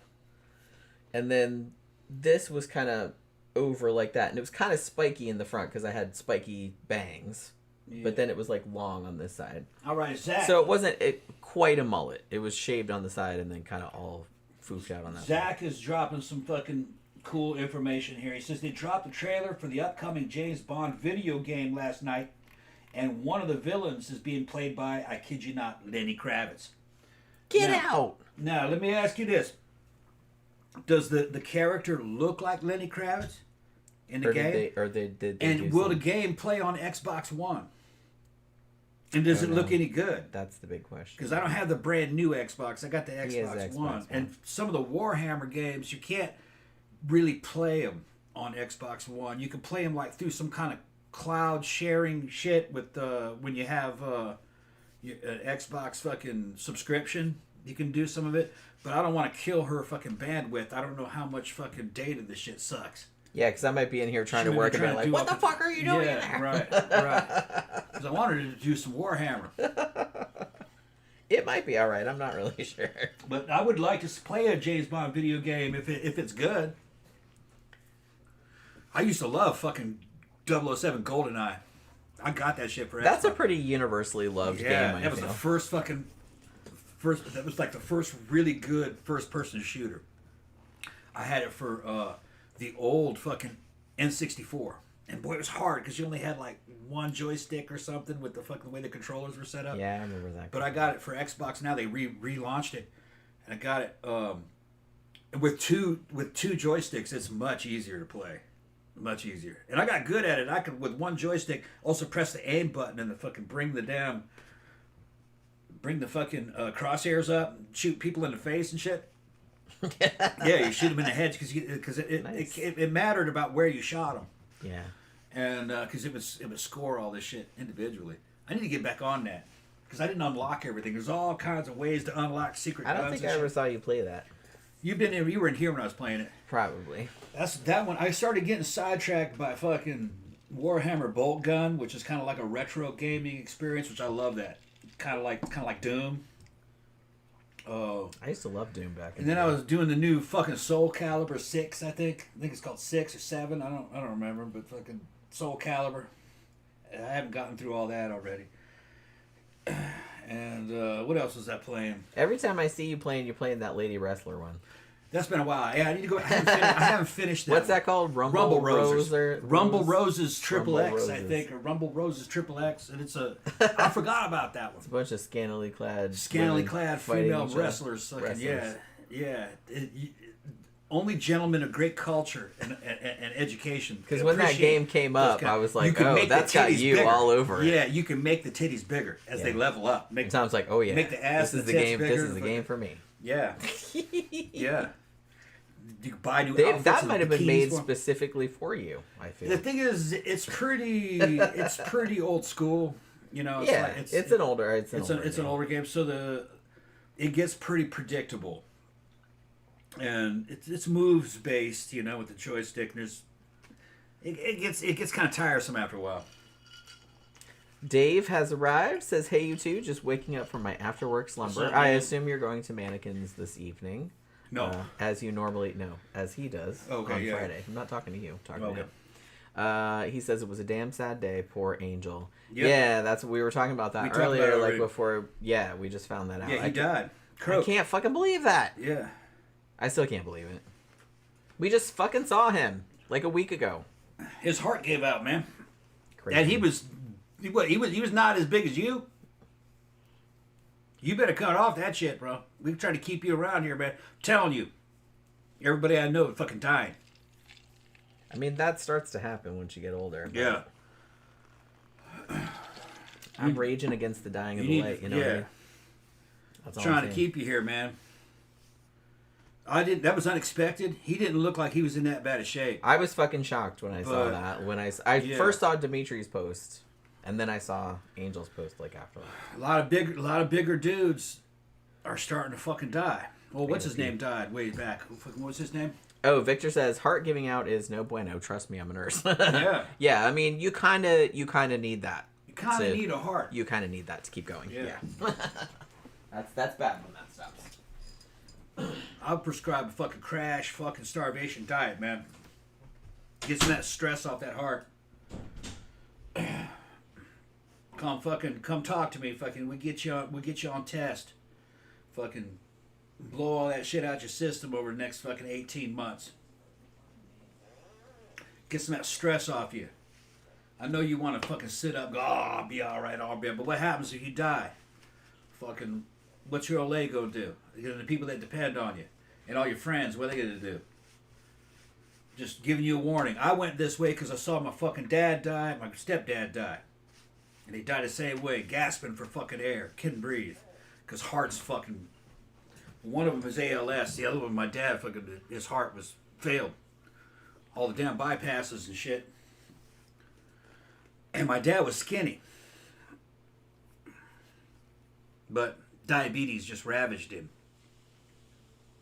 Which that was a bullet I dodged. Thank God. I inherited my mother's genetics. My mother's side of the family, they're fucking immortal. My eldest aunts are still alive. My granddad and my grandmother on that side, they died in their late 90s. Yeah, I'm kind of hoping I take after my mom's side of the family because my grandma on my mom's side, she just died this past year. And she was 95 or something like that. And she looked good. She didn't get fat. She didn't look like she was thin and in pretty decent shape. She had a stroke, but she was still moving around. My grandparents on that side fucking died chubby in their 90s. Never did an exercise in their day. Just pure genetics. Pure genetics. Yeah, like I said, some people can treat their bodies like complete crap like shit. and still live forever. Yep. It's just a crapshoot. Like I said, you can do stuff to mitigate it, but you know what? It just all kind of depends on what. The easiest factor is to keep as much weight off of you as you possibly can, especially and to keep your fucking your arteries as unclogged as possible. So you gotta get fucking cholesterol out of your fucking bloodstream, piss it all out, and it can clog up your arteries. I heard that there are some drugs out there that can actually fucking loosen it up, but I don't know if you can get them on the black market. Well, the thing about it, because high cholesterol runs in my family. Actually, my grandma that just died at 90-something, she had really high cholesterol. Her whole kid's genetic. My mom has really high cholesterol. Yeah, I don't think that's a sign of you going to die, though. No, not necessarily. But it's not great. They like to keep it, manageable. And so for a while, like probably 15 or so years ago, doctor was like, man, your cholesterol is kind of high. You should probably do something about that. They wanted to put me on Lipitor, but my mom and my sister had both been on Lipitor, and they're like, please don't take that because it's like it makes you feel like crap. Yeah. Like it works. It does get your cholesterol down, but it makes you feel like shit. So I decided I was going to try to do it without drugs. So I probably didn't go about it the healthiest way. I basically starved myself for 5 months and lost 90 pounds. Yeah, she looked great too. And I also ate, because somebody told me it's if you eat a lot of oatmeal and drink a lot of grapefruit juice and all this. So I did that. I had oatmeal and grapefruit juice every day, and it worked. My cholesterol went way fucking down. I haven't had it checked in a while. I have no idea what it is now. But the thing about it is that, we eat pretty decently. We don't eat a lot. We eat pretty fucking healthy. All right, hold on.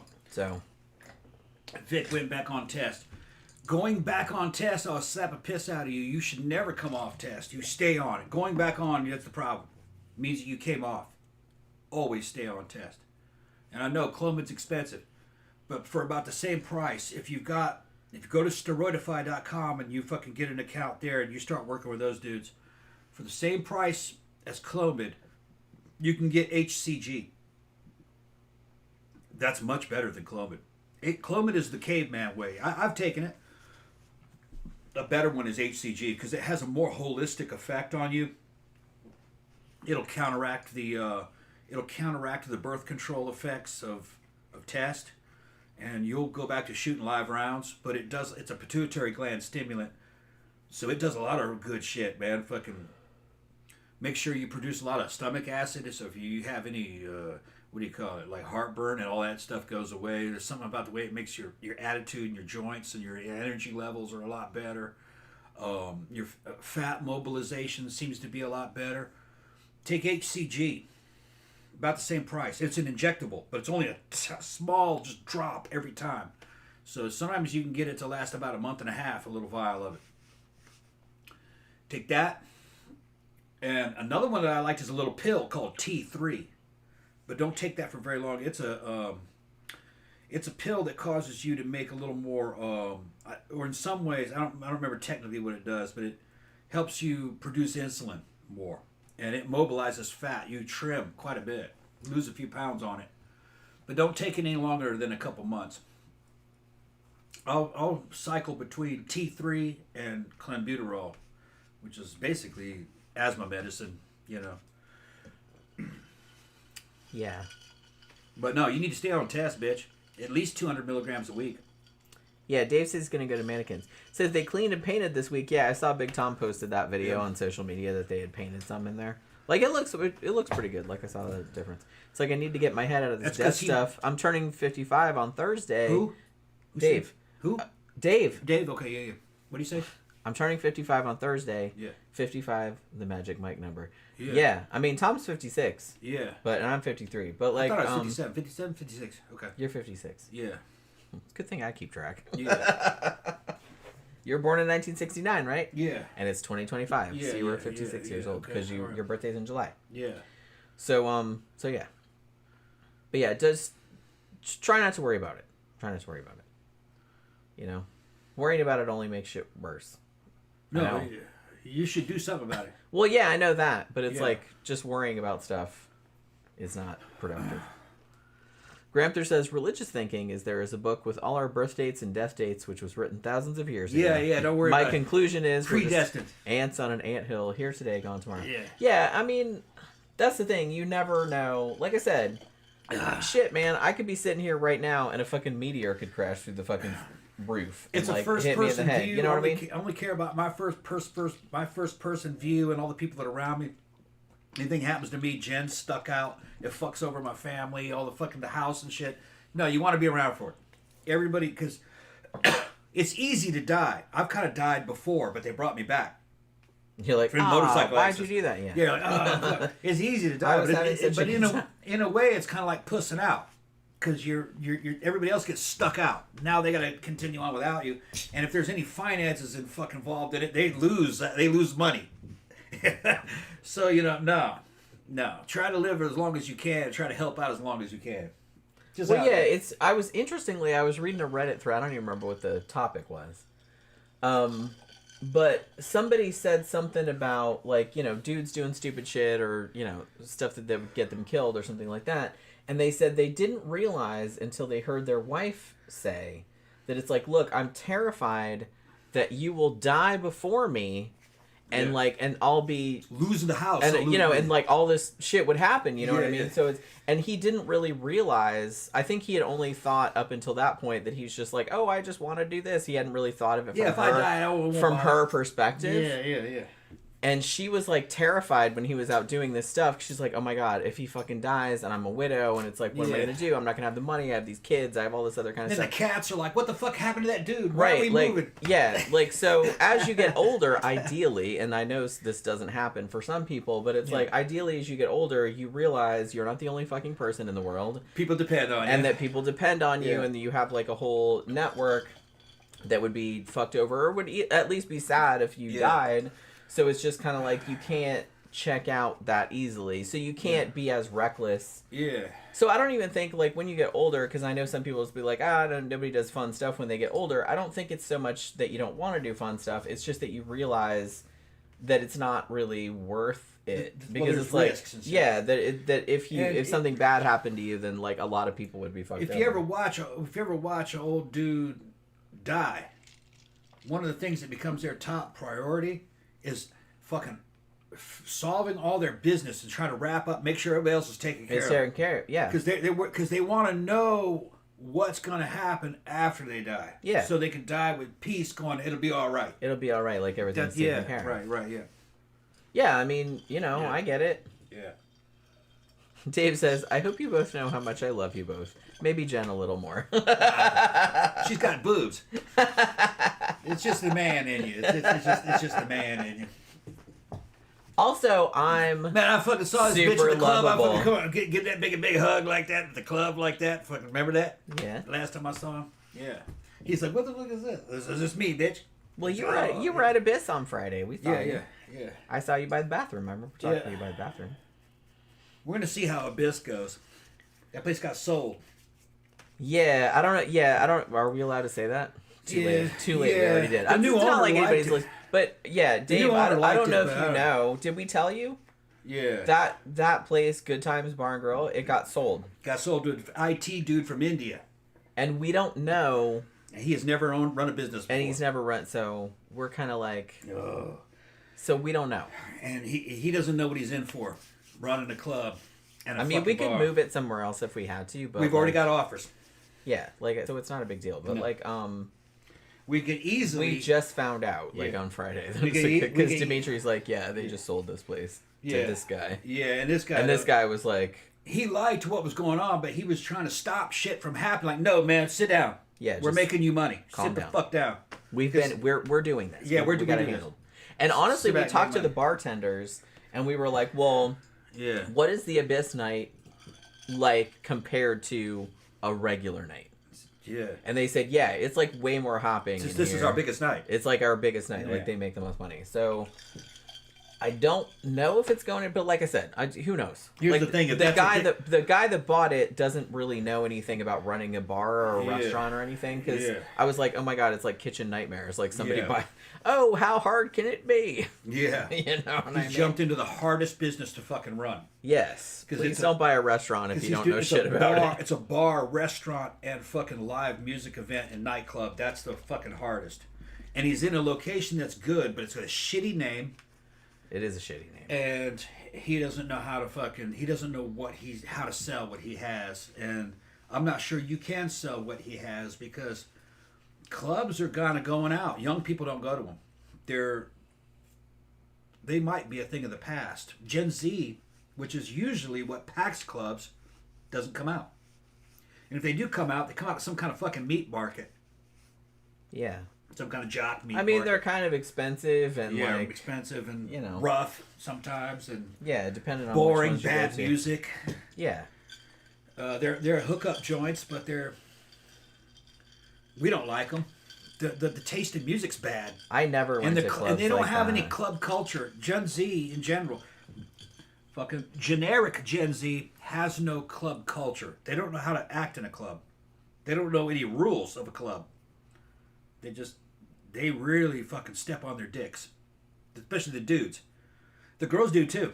They'll go to a club, they'll go onto the dance floor with their purses in their hands, and they'll set them down in the middle, and they'll dance around each other in a circle with their fucking purses in the middle of the circle. Oh, that's not just a Gen Z thing. I've seen millennials and Gen X doing Gen that X, too. But the thing is that's exactly the opposite. That's not what you're supposed to do. No. And those people get pushed off the fucking dance floor. Fuck out of here. Yeah. All right, that's not what happens. But Gen Z they don't come up in clubs like we do. They're fucking on their little phone and their dating apps, and that's not in your face game. I love being fucking Gen X because we were the masters of game. We were face to face. One of the best generations, and we grew up. I think Gen X was the best generation. Although we had the best music. We don't crow about it. We're not boomers, for Christ's sake. We're the best generation. And we had the best music. Everybody but we were pretty cool. Everybody loves our music. Yeah. But we were cool because we didn't give a shit about being cool. Yeah. And everyone kind of forgot about us, and we're just kind of like, yeah, whatever. We're just going to do our own thing. We don't give a fuck what you think. So, you know what I mean? We weren't out there like trying to control everything or being all entitled and all that kind of crap. Although I think some of them are getting like that as they get older. That's unfortunately. But the good ones are really good ones. We got a lot of good comments here. Go ahead and read through them, Jim. Where was I? Oh, okay. Grempter's motto: try to live as long as you can, try not to have too many regrets, and try to have some adventures with fun people. That's like all you can do, man. Really. Yeah. That's good. Word on the street is good times will now have a Bollywood night every Saturday. Yeah. Yeah, I don't really know. I didn't really talk to the dude. He seemed kind of... He liked that a lot of people were there and that a lot of people were spending money at the bar. He liked the girls. I could see his eyes. Well, yeah. He's like, wow. He's like, woo, hot chicks. Yeah, scantily clad white girls. Yeah, but like, you know, like I said, scantily clad white girls, but don't fucking touch them or you're going to be in big trouble. Yeah, they'll turn on him and fucking clear out his whole club. Yeah, and they don't care that you own They will beat the fuck out of you. And they don't care who owns clubs. No. Unless you're one of them. They like Tom. Well, yeah, they like Big Tom, who owns Mannequins, because we knew him. He came from the scene. From Ibar, from Barbarella. He went there for years and years and years, and he talked to us all the time. I want to own my own club. Yeah, he wanted us and he had a lot of money. Yeah. So he was just kind of like, that's my dream. He owned a service station. Yeah, he owned it was like a tire place or something, like shit like that. Yeah, and he's a big old ex-Navy black goth dude. And he loves like 80s music. He loves like post-punk and new wave. He loves that shit. Yeah, and he's like 6'6". He used to go and dance his ass off like every Saturday night. Like at Ibar for years and years. He's a big old club gangster with his mama working the front door. His mama's fucking great as shit, man. I love his mom. Yeah, his mama's fucking great. She works the front door. How y'all doing? Come over here, give me where the hell y'all been? Where y'all been? Yeah. Where the hell y'all been? Yeah, where the hell y'all been? She says every time we show up. And it's fucking... he's got the best looking club on the inside right now. It looks like an underground goth punk rock. Yeah, it's cool. Yeah. The problem is that the location is a good location, which means everybody and their fucking mama's trying to walk in there and they fuck up the scene, man. Cause they fuck up your But he's making a lot of money. He is making a lot of money. Yeah. He's making a lot of money. So I don't begrudge him that. Yeah. But I'm happy that he was able to do that. Because like I said, we've known him for a million years. Like we've known 20 years. Yeah, at least. Like from Barbarella. Because he used to be there with his then wife. Yeah. Miriam. She's still around. She's still around. A Latin girl. Yeah, they're broken up now. Yeah. But he's got him a tall, white, skinny, glasses wearing white girl who's like his little secretary, his little goth secretary. Yeah, she follows him everywhere. Walking around, falling around everywhere, handling everything for him. She runs all the shit. She's like, and his mama was like, "You like her?" And I says, "Yeah, I like her. She's cool." And I said, and he goes, "Why you like her?" And I go, "Well, she's white." And she laughed. I said, "Well, you know, white women, they know how to handle business. They're like good secretaries. They know about me." He goes, "I noticed that. She's smart." Yeah, she'll help him. She already is helping him. You know, so yeah. Baby S white girl. She's managing him. Because white girls know how to handle shit. We got to keep everybody together. We got to keep everybody organized. Yeah. She even at the sake of our own sanity. Yeah. But we kind of have to. Yeah. I think about that a lot because my job is kind of all over the place. Like I said, I manage like 15 different businesses, like their social media accounts and stuff, and I get confused. But I try to like keep track of everything, and even like the guy that runs the business is like, man, you're way more organized than I am. I'm just like, I'm really not though. I'm like jumping out my own asshole like all the time. Like, who is this now? What is going on? I have to write everything down. But I just try to keep everything straight. I'm gonna pull up a picture of Tom. I try to keep everything Big together. Tom and his girlfriend, his white secretary. But yeah, well, she's nice. She's nice. Yeah, she's cool. Like I said, but I do like his ex-girlfriend. Yeah, she's cool. They never Miriam's cool too. Miriam is super cool, and they were around for a long time. And she comes out still. Yeah, like she's a little tiny Latina woman. Yeah, big booty. With a nice big booty. Big booty, yeah. And she's super cool. She's a real estate agent. And she comes out and dances her ass off, and she's like super fun. There's Big Tom. Yeah, that's him. Let's see if I can find him. And he, So I'm just like so happy that he was it because when he first bought the place. There he is, signing in his supplies. He's probably about 6'4", big dude. Yeah, he's a big dude, Big Tom. Yeah. That's why we called him Big Tom, because Big Tom and this was Little Tom. Yeah, Big Tom, Little Tom. Exactly. That's exactly that's why that started. Yeah. Because that's Little Tom, and he was Big Tom. Big Tom, Little Tom. Because he's a big fucking Yeah, you sit up next to me like that. We've been there fucking watching dance movies. I made it. It says, no, man, you fucking gangster. And he'll hand me a fucking 40. 40 a fucking, like, what was that shit? Old English 8. I think it was Old English 800. I've been drinking that shit like that. Because he knows I'll drink malt liquor. When he gives me a malt liquor, I'll drink it. Yeah. But he is cool. But so, that's his like club. I said, That's his club. We known him for like forever. With him and, like I said, Miriam. He called her Gina, actually. That was like her nickname. But they would come out every Saturday and we always talked to them. And for years and years, he's like, I want my own club. He's like, I want a club where all the weirdos can hang out. You know, and with Jenny's posters on the walls. Oh yeah, I did that. Yeah. He made that poster, yeah. And yeah, he did put a bunch of my posters on. Yeah. And I'm just happy that he was able to do that because he called us up when he first bought the place and he's like, I want you guys to come in here and like, you know, give me ideas about what it should look like and what color should I paint it and what should I put up and all this. So we went in there before it opened, like when it was half the size, because over time, like it was real narrow when he first bought because it was just one storefront. Yeah. And then over time, as it got more and more successful, he bought the storefront next door and knocked the wall out. Yeah, so he made the dance floor much bigger. That's Big Tom with his crown. He's doing something he's funny as shit. Yeah, he's funny as shit. He was in the Navy for a long time. He's funny as shit. Trying to find his girlfriend. But I mean, that club is doing really well. Oh yeah. He's every time we go there, we don't go that much anymore. But it's packed. Yeah, we went there like a few Saturdays ago when Barbarella was closed, and holy crap, you could barely like fucking walk in that place. It was fucking mobbed. We actually ended up having a good time. There was some douchey people there, but it wasn't too bad. They have bouncers now, and you have to pay to get in now. There's Tom and his mom. She works the front. That's his mom. She works the door. She's adorable. Yeah, she's I love fun. her. She's out working the door every night. Door. She sits out in front of the door. There's his girlfriend. There she is. Yeah. She's super sweet. I like her. She's cool. But like I said, I like his old girlfriend too. But she comes out on her own now. Yeah. She comes to Barbarella sometimes. That was how... And they had some... Did they have kids together? Were they theirs? Or... Because he had some grown-ass kids. No, he didn't have any kids with Miriam. Yeah. That was from his older... That's right. Because they're grown. Yeah. They're adults. Because some of them work at mannequins. Yeah. Like one of his sons does. For sure. Some of them are bartenders. It's a family business. Yeah. It was so fucking funny. I was in there one time when Jen was out of town.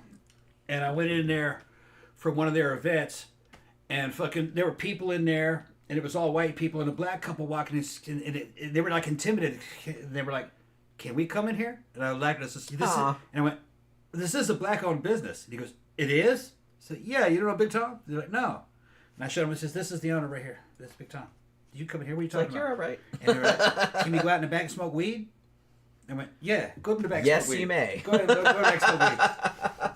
You can go back and smoke. Yes, you may. Yeah. Everybody else does. And they were an older couple. They were like in their 50s. You know, they were like an older couple. Early 50s. So I was like, yeah, go ahead. Go ahead. All right. That's really funny. Was that when I was in St. Augustine? Yeah, I was when you were in St. Augustine. Okay, that's funny. Yeah, I remember you telling me. Like. Yeah, I'll tell you I was going there. It was like on an off day. Yeah. Nobody really showed up. Well, they do... They were doing something. Well, they do a goth night Friday night, and they do an 80s night Saturday night, which is like kind of competition with Barbarella. Yeah. Although they're far apart, so it's not like huge competition. Thursday night, they do drag. Yeah. Wednesday night, I think they do karaoke, or they used to. I don't know if they do that anymore. I don't know about the other nights, though. So they have, like, other shit. I think we went to the karaoke night one night. It was actually kind of fun. You know what I mean? But, I didn't sing. I thought about it. I was like, not quite drunk enough. Not quite drunk enough. Granther says, what would happen if a bunch of packy Indian dudes start showing up for Abyss to mac on the hotties? Will it kill the vibe? Well, anybody showing up to Mac on Goth Chicks is gonna kill the vibe. I don't care what color they are. That's always gonna suck. But yeah, I just think this was a dude that was looking for a business to open, and probably thought this place was up for sale. And like a lot of people, like I said, that are on Kitchen Nightmares, and somebody mentioned Bar Rescue and shit like that, I don't understand why so many people think a bar or a restaurant is going to be easy to run. That's like the hardest business to run out of all the businesses. Even if you have experience, it's very, very difficult, and it's super, super time consuming. Like it just completely takes over your whole entire life. But people still do it. I don't get this kind of thing where, like I said, I'm a big fan of like Kitchen Nightmares and stuff, and there'll be these dudes that are like just investment bro type dudes. And they already have a bunch of money and shit. And it's like, well, we were looking for another business venture. We were kind of bored or something. Well, we decided to open a restaurant. Well, do you have any restaurant experience? Nah, I never worked in a restaurant. Never worked in a McDonald's or nothing. And it's just kind of like, what made you think that you knew how to fucking run this shit? I don't get it. I don't get it. It's its own thing. And if you don't know anything about it, then you don't have any business. Yeah, you kind of deserve to lose your ass, to be honest with you. But the thing about Big Tom is that he ran businesses. Like I said, he had like a lot of car like service businesses and stuff like that. But he was like, he had been in the scene for a long time, and he knew a lot of the, club owners and things like that. So he kind of went into it knowing kind of what he was doing. Well, he knew the music. He knew the scene. Yeah. Like he was in he tune. Had friends. With it, and everybody knew who he was. Yeah, and so, if you already have friends, you can start a business like that. You already got a built-in crowd. So yeah, because everybody will. I mean, it's just kind of like, how everybody knows Dimitri. So wherever he DJs, everyone's gonna go there. And we've had so many DJs come up on Facebook trying to tag this and that, and tag us and shit, and then start promoting another night out somewhere, and fucking this shit fails. And people are like, "Who the fuck are you?" I mean, they straight up go, "Who the hell are you? Who are you?" Yeah, we don't know. And he comes back, "Well, we're having a new night, this and that," and they were like, "Yeah, but who are you? Where are you from?" They don't care about the night. They're like, "Who the fuck are you?" Yeah. And then because you can't see a picture of the person, they want to know what this DJ looks like. Where does he come from? We had one one that tried to do that. Fucking Dimitri's fucking like, dude, because see, me and Jen planted seeds in this shit fucking decades ago. Our Gothic Orlando is a Orlando-based goth club Facebook group that we started a long 15, 20 years ago. We just started it because... So we control it. So that's how we But everybody posts their club nights and shows and shit like that in there. Right. So... Dimitri hits me up and says, "Dude, who's this guy? Dude, take him off of there." I was like, "What are you talking about?" And I look at the guy and I go, No. He says, if I take him off of there, first of all, I said, this is for the public. It's for anybody. Yeah. If I take him off of there and his night fails, he's going to say it failed because we took him off there. Because we took him off there, and he's going to cry. He says, let him fucking promote that shit. And I go, he'll fail. I know that location. No one will show up to that. He's talking about Orlando. That's a mall that he's trying to play at, on a strip mall. He goes, and I said, people aren't going to go out there. Nobody knows who he is. Nobody knows who that dude is, and that's out here in the middle of nowhere. He ran one night. Yeah. What's his name went down there? Toby went to go check it out. Oh, did he? Okay. Yeah, he posted. He goes, surveillance. What a waste of time. That's what he said. What a waste of time. Well, I mean, I could. And that was the end of that night. Like I said, you can't start a night unless you already are entwined with that crowd. Everybody got to know who you are. Yeah. If there's going to be a new DJ, it's going to come from that crowd. Yeah. Or at least somebody that came from a city, like at least you're kind of heard of. Or you were famous from another city. That might. I mean, we do have a DJ. Like I do a lot of work for a guy named Octavio, DJ Octoputhy. Yeah. And he's actually from Philly, so he does most of his shows in Philly because he mostly lives there. He has a monthly night there, and I usually do their posters for that. But when he comes down here, everybody knows him because he comes out to the clubs when he's not DJing, and he's a really nice dude. So everybody knows who he is. And so when he does a DJ event down here, but he's like, oh, it's that guy, you know what I mean? So they'll go see him. Like, so you kind of have to hang out with the people. You have to be known, or no one's gonna care. Yeah, you have to have a history of partying with them. Sure. You're gonna be dating from that same scene. You're gonna be a fixture in that scene. There's only one other DJ that could make it here, but they would need a lot of support, and that'd be Mouse. Yeah. She's Tampa. Yeah, she's a Tampa DJ. She does pretty good there. And she's like a black goth girl. A cute black goth girl. She's sweet as hell. She's a friend of ours. She could make it here. But she needs a club to support her. And the clubs are taken right now. She DJs at shows. Like, whenever a Starry Night comes and plays, she always DJs before their shows. Yeah. So she'll DJ, like, before a lot of concerts. Yeah. You know what I mean? Like, when goth bands play here. If like, you're going to have a concert over at Will's Pub. At Will's Pub. Mouse is going to be DJing, and she fucking... Everybody loves her. Yeah, she's awesome. But when it comes to, like, a club, she needs to have club support. And she doesn't really have it yet. Because the venue's full.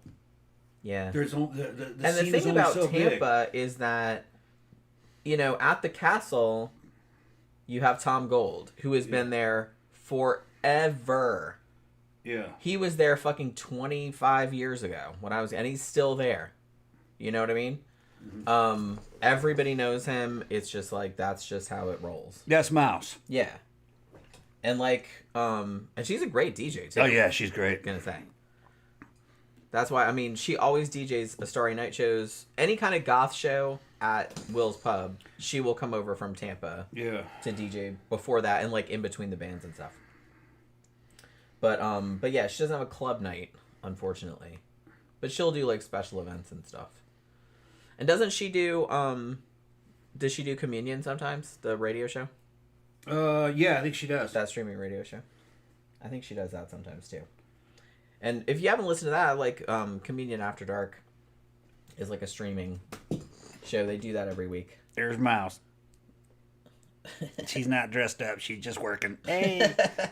That's funny. Yeah, there. But yeah, so the crazy thing is that...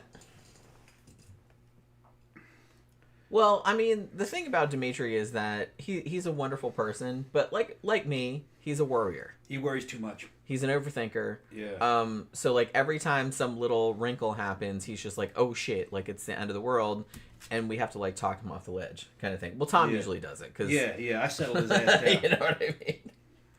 Because he worries too much. Well, no, but I get it because I'm like that too, so I get where he's coming from. But yeah, when he was worried about that one dude, I'm like, dude, it's like, what are you fucking worried about? I was like, no one's gonna go to that. So let him have his night. You watch. Nobody knows who that is. Nobody's gonna go to that. No that dude's gonna be up. gone, and you're gonna end up looking like. And he was like, yeah, and that's exactly what happened. Yeah, just it was. That dude vanished overnight. Yeah, so he worried too fucking much.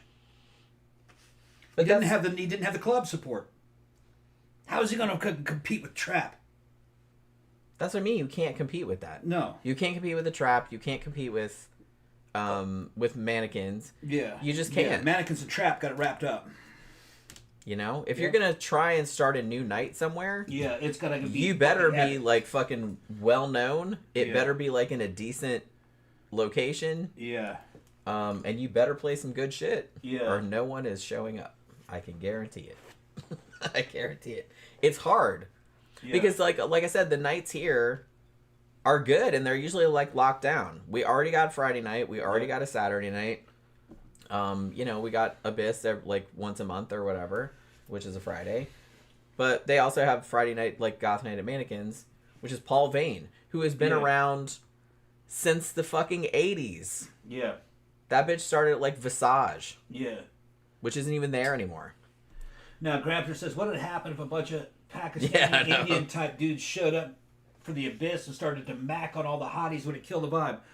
These women said anybody trying to mac on. Yeah. And the goth chicks in this scene. I'm gonna call them chicks because they're not girls and they're not women. They're chicks. There's a sexual element to them. Okay. Can we be broads? Can I be a broad? Or a broad? Yeah. I would like to be a broad. A broad. You can be a broad.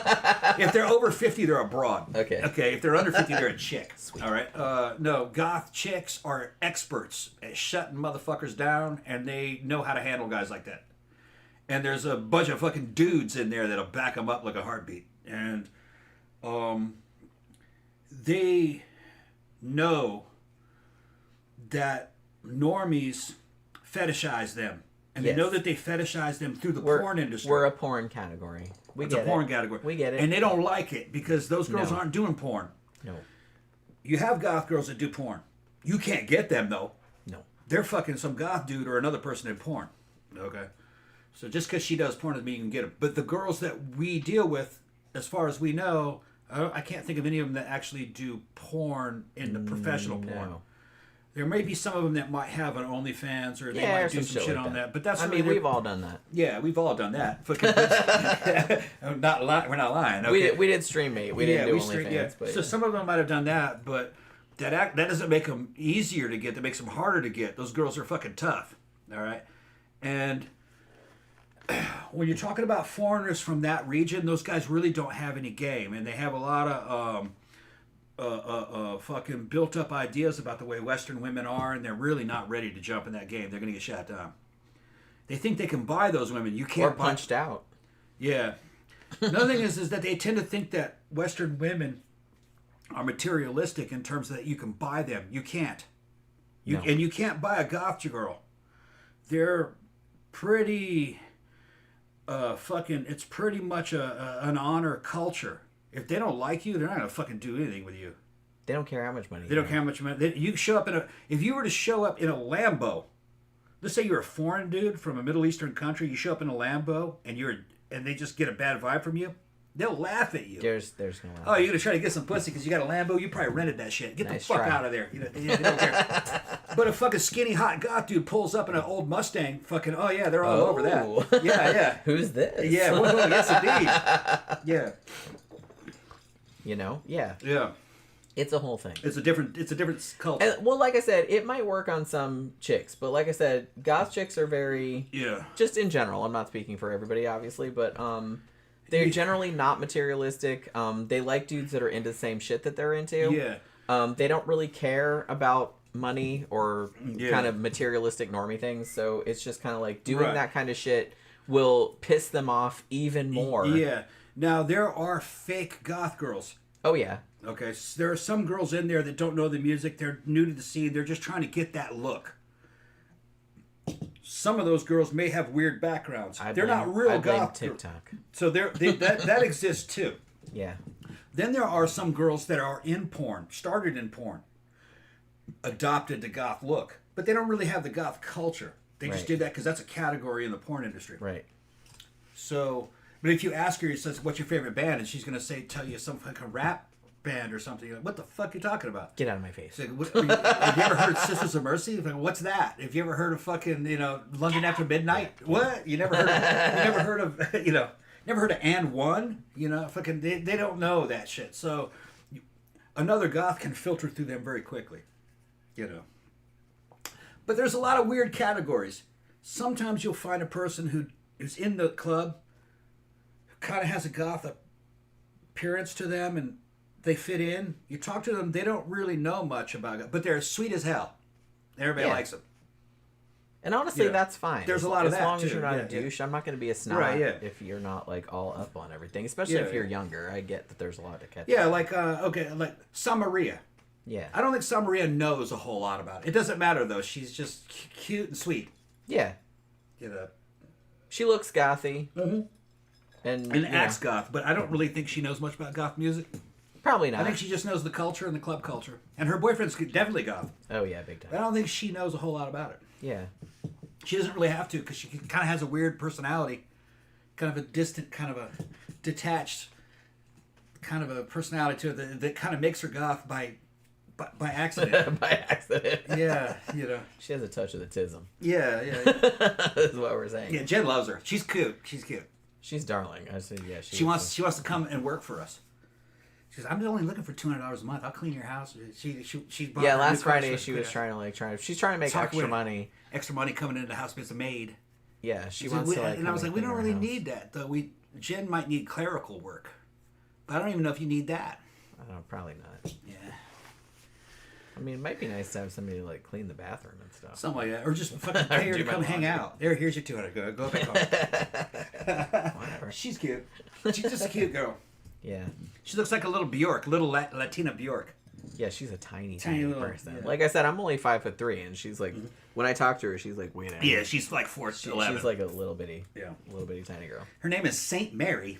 Yeah, Sa Maria. Sa Maria, that's her name. Yeah, in Portuguese. That's a real name. It's her real name. Sa Maria would be her name in Portuguese. Yeah, it's just funny. But and she says, and every woman in my family has that name. It's all the same name. It's really all the same name. Yeah, she was talking to us about that. She's like, isn't that weird? Like every woman in the family is named that. Yeah, and I said, do you have any in your family named Conception? She's like, no, we don't have any of those.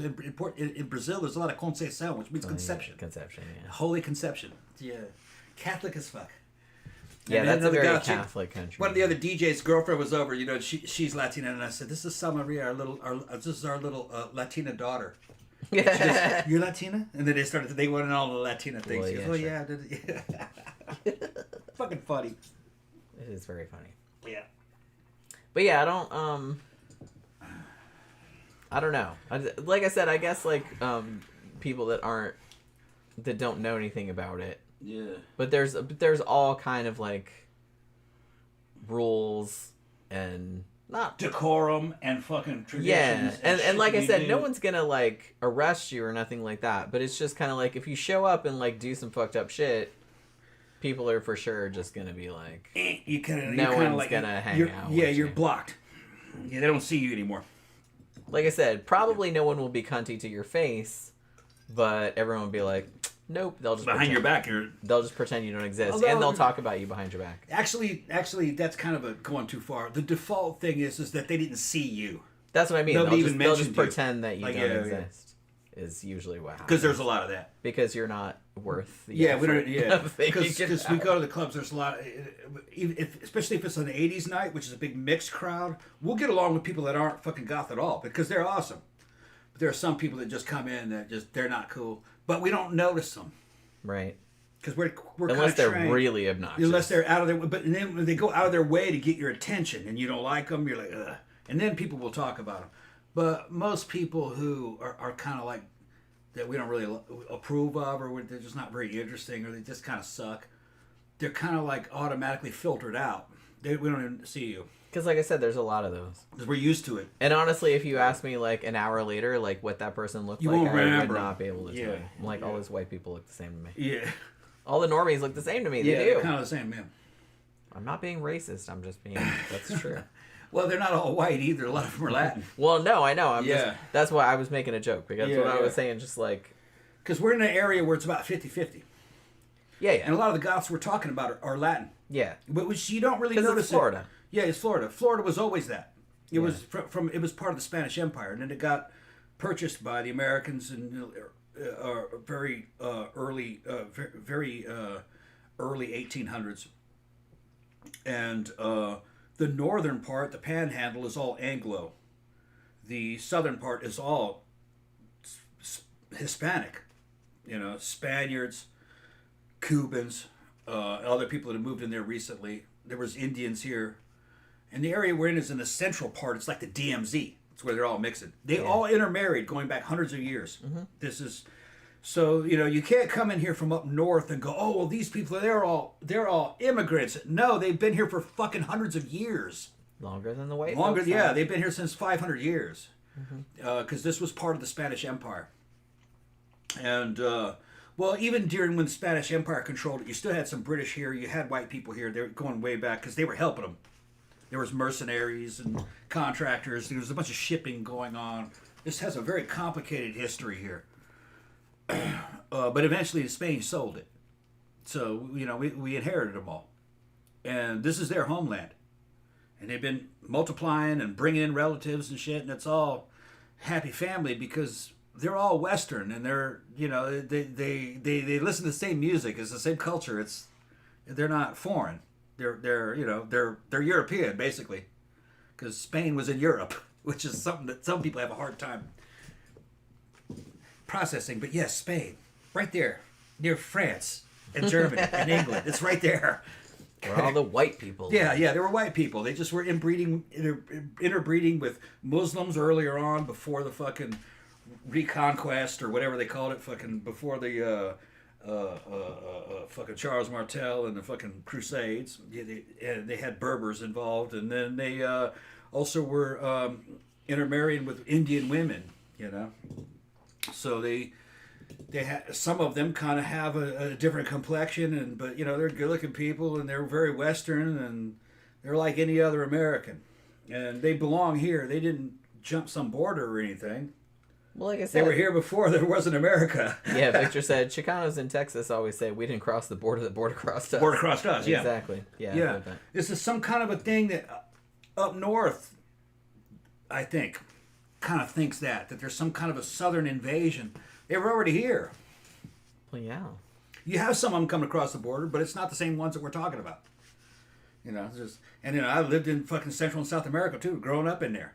They're fucking great people. There's not a big difference. Nah. Yeah.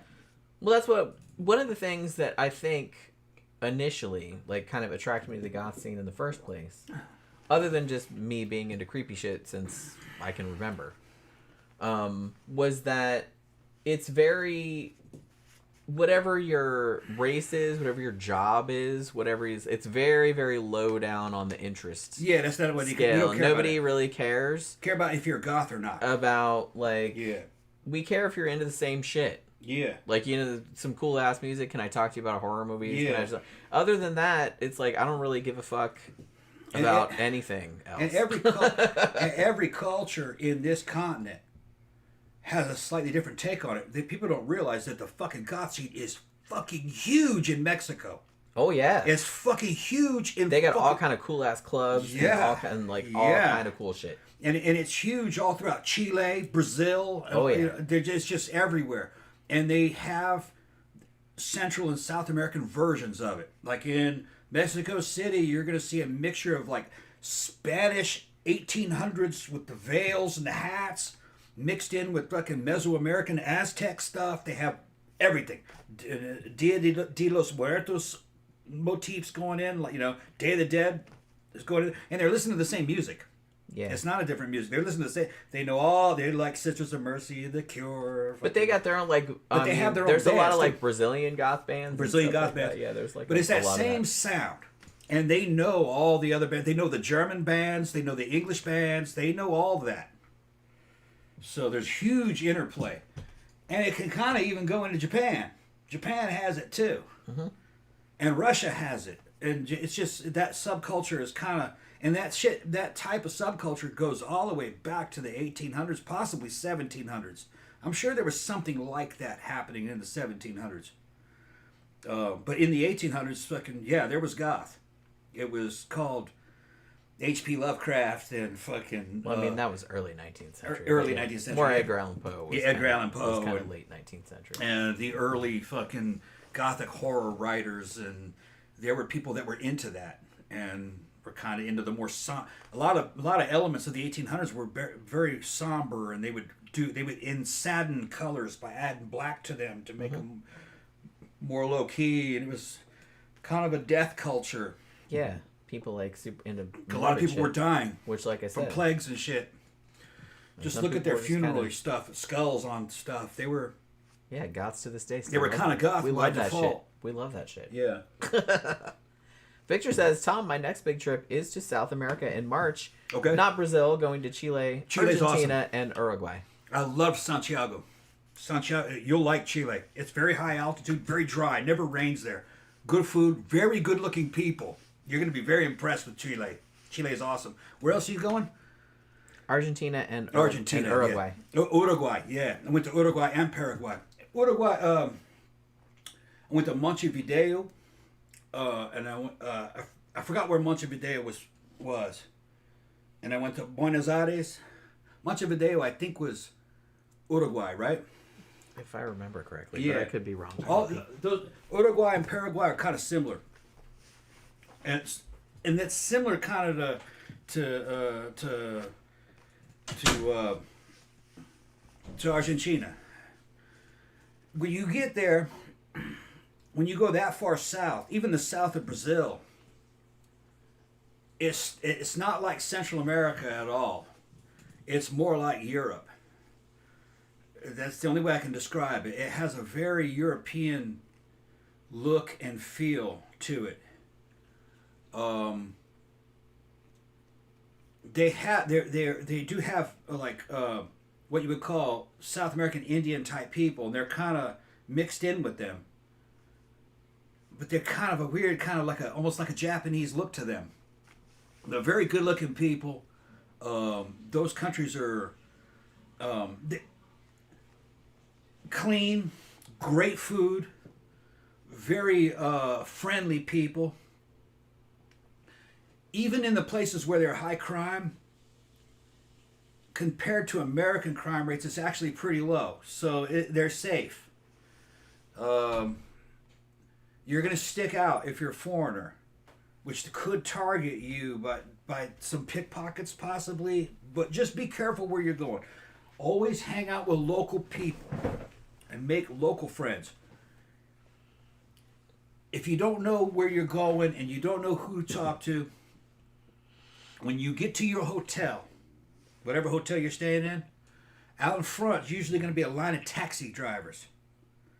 If you find a taxi cab driver that has a lot of charisma, chances are he's pretty good. I would usually, my first contact was like a cool taxi driver, and they could show you all around town. Okay, that's how I used to do it when I was in Brazil or moved to other countries. Find a cool taxi driver who's an independent, about your age, and he'll take you wherever you want to see.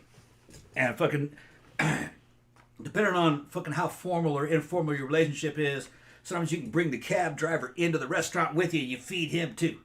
You know, depends on what you're doing.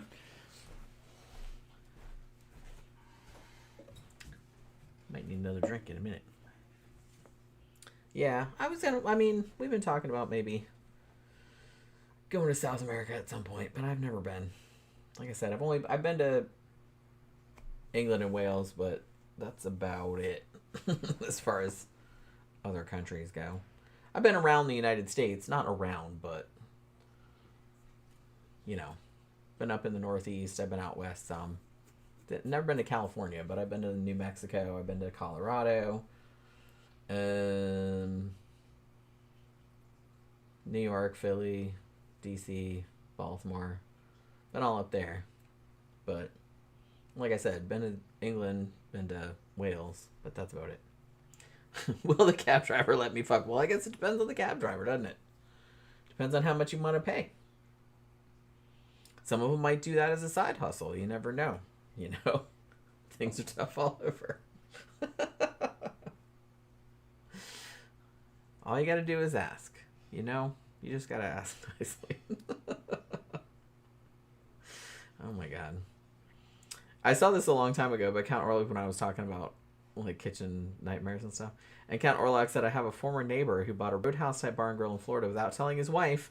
They ended up on bar rescue. Well, there's 2 strikes against you right now. I mean, one, you're buying like a bar and grill and you probably don't know jack shit about it. And I don't understand. And I've seen that a lot on Kitchen Nightmares too, where like these dudes, well, I always wanted a restaurant, so I just bought it, and they didn't even tell their wife about it, and now their wife is like slaving away in this fucking place like 24/7. And they're like, yeah, great, it's his dream, and I'm just like working toward it. He didn't even tell me he bought it, and he spent like fucking $500,000 or whatever the fuck. I'm like, oh my god, dude. Vince asked me if the cab driver gonna let him fuck. That's what I said. I said, well, it depends on the cab driver. You're probably not gonna want to fuck that dude. Okay. It depends on you never know. There might be hot ones.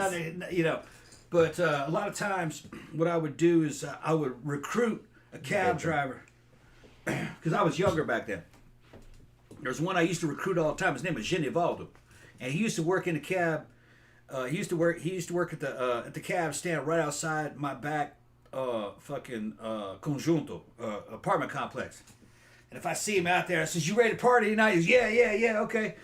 And fucking I'd break him off. Probably back in the day, it's probably the equivalent of about $60-$70, which that's probably about what he made a night. And he'd drive me around all night. We'd be cruising chicks and shit. He was only a little bit older than me, maybe about 5 or 6 years.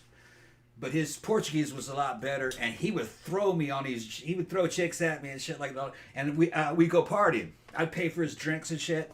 We'd go to little bachita stands where they're fucking mixing fucking fruit drink, making fruit drink out of fucking sugar cane with strawberries and fucking pinga or cachaça, which is like fucking Everclear. So we'd be running around fucking flirting with girls and shit. And he was, I was probably about 17 or 18. He's probably about 30. And I'd just give him because I didn't have a car at the time, and I didn't want to be driving drunk. He could talk his way out of the shit. The cops were cool anyway. They didn't give a fuck. But he would know where to take me. And I'd sometimes take a girlfriend with me, a Brazilian girlfriend. And he'd introduce me to people he knew from his neighborhood. He came from a working class neighborhood, which the working class people are much cooler than fucking rich people. And I think that's true. Oh, yeah. So, I'd break him off probably about $60 or $70. And that's what he would make in a night anyway. Okay? And then I'd be buying drinks and food and shit. Fucking, and then so he's getting to have a good time. He's having a good time. He doesn't have to make all these runs all night. Right. So, but I don't know if the economy is still like that. No, I don't, because I haven't been there. That was the 80s, Yeah, maybe totally. So it may not be the same. But Genivaldo taught me a shit ton about Brazil. And he knew my mom. He would take my mom places before she got her car, when we first moved there. Yeah, I introduced him. That's pretty funny.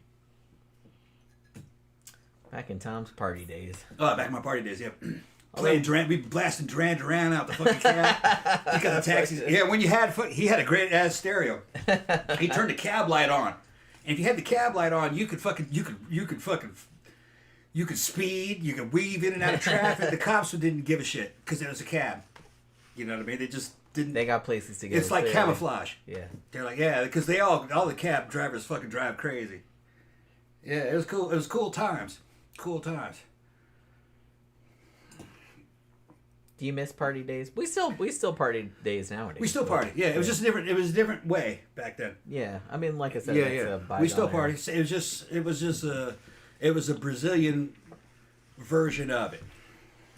Probably not quite as crazy nowadays. Mm. He introduced me to Norie Shibutani, my little Japanese Brazilian girlfriend. I showed her to you. I had a picture of her. Was it the one with the? I had pictures of her in the house. I don't remember which one. She's about 16. She was Japanese Brazilian. Her family had been there. Who you're talking about? Her family had been there since like the 30s. Her dad was a military officer, Brazilian military officer. Her grandfather or great grandfather, remember, was the Black Dragons Society that they taught. I think the Japanese. It was a Japanese Yakuza society that was fighting against the United States by fucking doing weird shit in the fucking shipping industry. Okay. They were doing, it wasn't piracy, it was sabotage by shipping. Okay. And the fucking United States, was, at that time in World War II, considered it to be kind of like a terrorist. But her granddad was in it. Interesting. And she was just a cute Brazilian girl she was like half Brazilian, half Japanese. Because they were mixed. I showed you a picture of her. Was that the one was that like the prom-y picture? No. No, that was a different girl. No. That girl was, that was Molly Day. She was basically the daughter of the Mormon Pope, or the Mormon bishop. Oh, that's right, I remember. That fucking controlled Brazil. Tom's had so many girlfriends, I can't even keep track of all of them. I couldn't date her, though. I could just take her to the prom. Because she had a whole... The high school I went to in Brazil was the presidents of Brazil and all the fucking Balufis and the fucking, the Melos and shit, those are like the Kennedys. And it was the richest high school in Brazil. I got sent there because my mother was in the State Department. Yeah. Okay, they have a website, you look at it, you go, what, that's a school? They go, yeah, that's a school. That's where I went to high school partially, and I also went to high school with Grafter's. In Michigan. Yeah, I went to both places.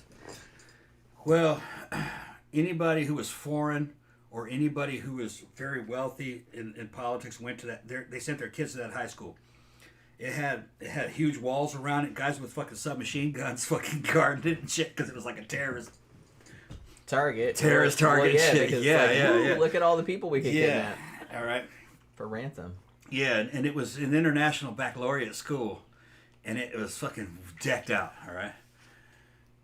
Well, Molly went there, and I asked her to the prom, and she went with me. She was like the best looking girl in high school. You couldn't date her though, because she was constantly surrounded by a fucking bodyguard of fucking Mormon security guys. They were like the CIA or some shit. They were like the fucking Secret Service. They would drop her off at school and pick her up. Weird way to grow up. In a fucking blacked out fucking BMW. Yeah. That's very strange. Yeah, and she was like, she had already been kind of like earmarked to be married off to some dude in the church. Bummer. Yeah, they do that. Mormons. Yeah, so she wasn't free. You couldn't date her. Right. I just took her to the prom. Because they're like, yeah, she's already She loved me though. But she couldn't go. You couldn't. Well, of course she did. How could she not? Here's the fucking weird thing about her. Her parents wouldn't let her wear perfume. So she always smelled like mothballs. Because for some reason, interesting, they packed mothballs in all her clothes. In the like moths were in Brazil. Right. Yeah. We're gonna eat her fucking clothes. She had this weird. That was chemical the thing. Smell. Yeah. They had this weird chemical smell, and everybody was like, "Why does she smell like this?" That's mothballs. Yeah, mothballs. That's a very distinctive smell. Yeah. It was just weird. And she was straight from fucking Salt Lake City. She was fucking Sandra D. Exactly. You've seen a picture of her. Yeah. I'll show you guys a picture. I just can't remember. I can't remember which one it was. That's all. Yeah. She looked like a model. Yeah.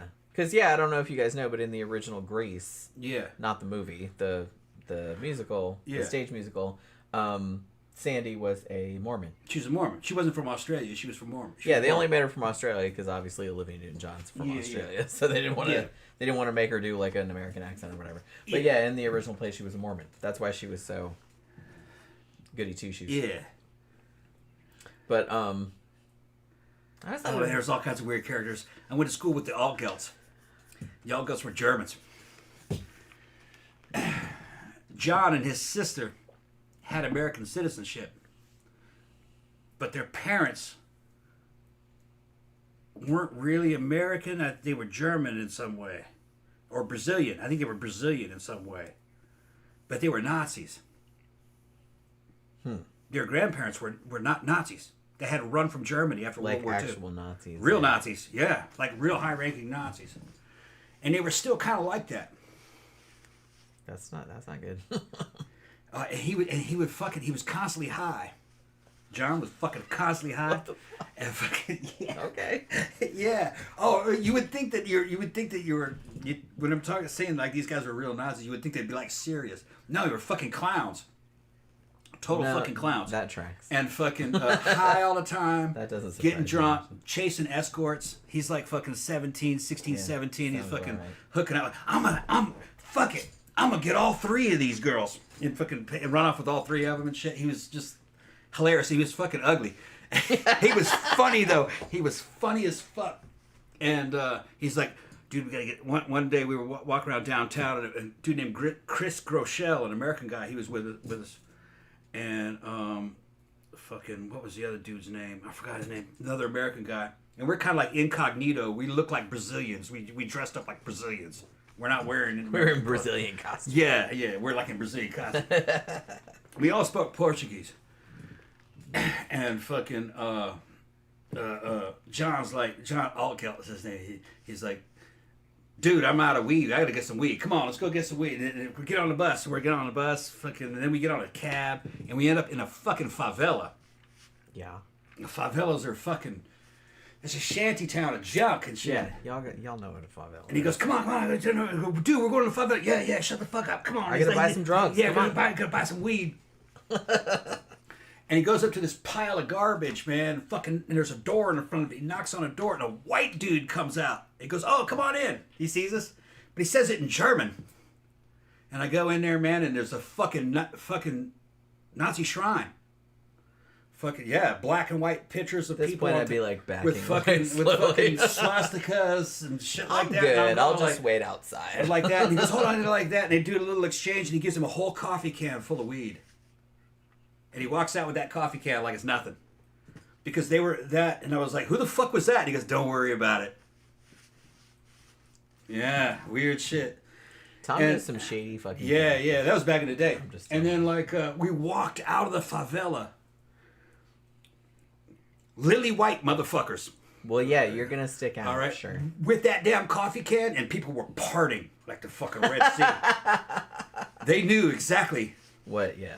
They knew exactly. They probably saw that shit because that dude, whoever he was under the protection of the fucking slumlord, which is a fucking organized crime syndicate.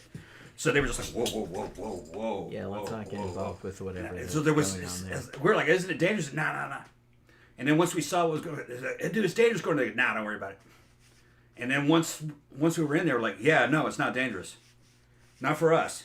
Well, not for you. Yeah. For probably other people. For other people it would be, but not for us. Weird. That was a weird experience. And we looked like members of Duran Duran in those days. The fucking haircuts and shit and everything. That's what we looked like. Pretty ass white boys with these fucked up haircuts. New wave haircuts and shit. With a Nazi. In the middle of a fucking favela. That's crazy. With a huge can of weed. And people like, whoa. Let him through. It was weird. That's crazy. Yeah. Count Orlock says, Jenny, I attempted to ask a Christmas question on Wednesday. Yeah. What is y'all's least favorite Christmas song other than Mariah Carey? I'll go first. Sleigh Ride by Air Supply, which is awful. I'm going to have to go with Christmas Shoes. Who does that song? I don't even remember. But, like, when I used to work at the newspaper, they would always play, the radio. And around the time of Christmas, they would start doing, like, folded in some Christmas songs, like, into the classic rock. And they would always play that fucking Christmas Shoes song. Ugh. Who the fuck does that song? Who does Christmas Shoes? Do you know? God, that's the fucking worst. It's just so treacly and maudlin. Which normally I would like that, but I don't. You know what I mean? Like, I like goth music, for Christ's sake. But it's not the same. It's not the same. That kind of shit is, like, deliberately trying to, like, manipulate your emotions in a way that's, like, super obvious and annoying.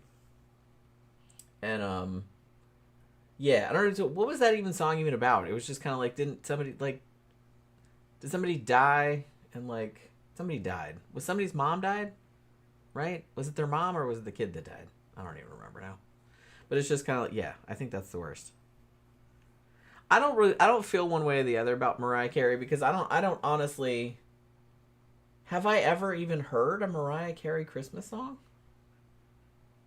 I can't say if I have.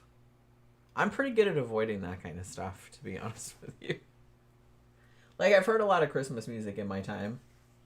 If I heard Mariah Carey Christmas music, it didn't register, as one thing or another. I don't really have a beef with Christmas. I like Christmas, you know what I mean? Christmas is super fun and magical and shit. But it's like, I like a lot of Christmas music, but some of it's pretty shit. Like I said, that Christmas Shoes song is just really shit. Anything that's just,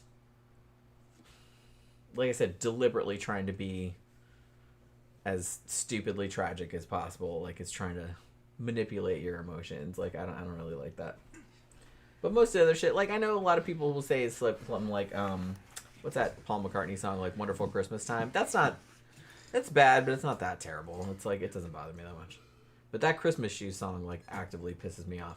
Not as much as, like, some uber patriotic, like, proud to be an American shit, but, like, but it's along those same lines. You know what I mean? Like, I don't like that kind of crap. I don't like that kind of crap. Do you even know of any, like, Christmas songs that you hate? No. I'm actually totally indifferent towards Christmas songs. That's what I mean. Like, a lot of them are just fine. Like, Yeah. I'm not bothered. I got a fucking Billy Idol Christmas album. It's It's pretty good. It's real good, yeah. You start playing Yeah, that shit. we listen to it every year. Yeah. It's pretty fun. Yeah. A lot of the like classic Christmas carols, I actually don't mind those. Yeah. I have a couple of CDs that are like, kind of goth Christmas, that are pretty cool. And some of them are like traditional Christmas songs, and some of them are like original. But they're, you know, kind of creepy and wintry and stuff. Like, I like that. You know. Counter says, actually, there might be a worse one than Air Supply. It's called Santa Claus is Coming in a Boogie Woogie Choo Choo Train by the Tractors. I have never heard that. I don't think I want to hear that. I don't think I'm just talking about like the classic Christmas songs. You know, the ones that you grow up with. I don't dislike. I like them all. They're okay. They don't bother me.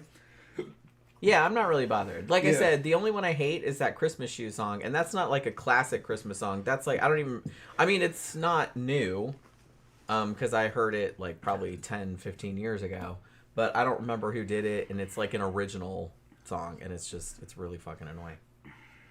Counter said the Billy Idol Christmas album is great. I agree. It is great. I got it. I got a fucking hard copy of that bitch. It's good. Yeah, we usually like put it around this time. Yeah. But man, I can't believe Christmas is like less than 2 weeks away. I know. I gotta order shit, bro. Some stuff's on order. Oh, and the tank and everything is on its way. Well, yeah. It's been ordered. It'll be here within the next week. What else do you want? Because I No. What we'll do is when that shows up, we'll wrap it and make that a gift. Yeah, but you already know what it is. That's lame. Yeah, but I haven't seen it. Seeing is believing. Seeing is believing. I know it is. So I have to wrap it when it gets here. I'll wrap so it. I don't like... care. I put it underneath the tree. I got the tree out there. Yeah, we got the tree out. Yeah, I don't need to see it. We'll see it when it's ready. Yeah, but like I kind of feel like, is there anything smaller that you want? Well, see, the thing is, and then I tell you what I need, and she buys it, and I know what that is too, so it doesn't matter. Well, you could give me like just a general idea of stuff. Because I know Tom is a practical guy. I want things that I need. He wants things that I need, like he needs. He doesn't really like. Yeah, I need people to pay debt for me. I need people to get me fucking motorcycle parts. Well, yeah, I mean, if people are gonna give me Christmas gifts, give me yeah. some money. That's right. Like, money, bitch. You need some money. Yeah. So I can pay my bills. Yeah, but it's just kind of like, honestly, like Tom asked me like what I want, and I can't think of a single fucking thing. Yeah. Like I'm sure there's things I need. I got one thing on order already, but. I was like, the only thing I can really think of that I need is like a dresser. I do need a dresser. I got that. Oh, you did? I got that. Okay. Yeah. I didn't see. Okay. Yeah. Mostly I need like little shit. Like, cause he was just kind of like, well, you want clothes or boots? I'm like, I have 1 million clothes and boots. I really don't need any more. What about that love seat for in there? I mean, yeah. I don't know if I'd use it, but. You know, well, it's more just to make that room into something. Yeah, and I mean the dresser is probably more because I have. And it was also thinking about one that could fold out as a guest room if we ever have a guest. That's true. Something that we could actually use. Something we can improve the house. Yeah.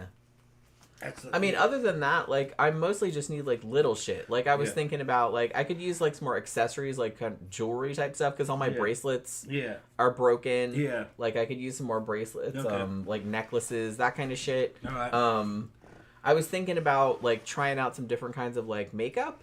Like, different kind of foundation, like, better foundation than I got, like, airbrush shit, because I never buy that for myself. I was thinking about that kind of stuff. But, like, nothing big, you know? Like, I have... All right. I can't really think of anything, you know? Yeah. Counter Alex says, Jenny, get Tom both of Rob Halford's Christmas albums. Oh, that's a good idea. I didn't know he had two. I didn't even know I didn't know. I knew that he had one. I didn't know he had two, actually. Counter Alex says, y'all are correct. You do not... want to hear Santa Claus is coming in a boogie woogie choo choo train. No. I don't know, man. The more you're saying it, the more I'm like, it's the curiosity is gonna get to me. I'll try to resist it. I promise. Because is it one of those songs that's gonna get stuck in your head and then you're like, fuck, kill me? You know what I mean? All right, it's almost 10:30. What do you say? You want to get something to eat? I reckon. Yeah. What you got? I can come down. I got all kinds of stuff down there. Yeah, if we don't get a super chat, we're gonna shut it down.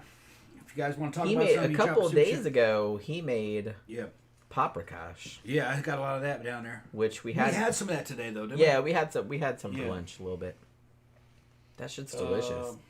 We only make it every now and then because it's kind of it's only fattening because you serve it on mashed potatoes. Yeah. But man, is it good! That's one of my favorite things. I got that Korean barbecue spam. that I can make fucking. Are you gonna make fried rice? Fried rice out of it. That shit was so good. All right, if you cut it in little cubes and make it into fried rice, it might be okay. Cut it in cubes. It didn't taste like Spam. It tasted like. Tom's trying to get me to eat Spam. Shit was good, man. I don't know why. He's like weirdly obsessive about trying to get me to eat Spam. It's high protein, man. I like it. But yeah. All right, let's go ahead and shut it down then. Okay, so Counter Rolex says first album is called Winter Songs and the second is called Celestial. Okay. Oh well, Bridget just got here. What's up, Bridget? Some people just got here. Yeah, people just showing up now. People just showing up at 10 o'clock. Well, it's Friday night. Yeah, it's Friday night.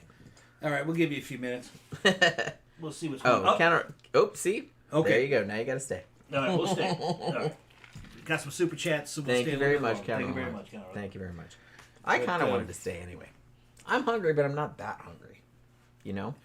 I'll dice that shit up and fry it. We had a salad before, probably like an hour before the show. Yeah. We had like a salad. Yeah, I made some chicken salad. That was like the best salad I made ever ate. Chicken salad on a salad with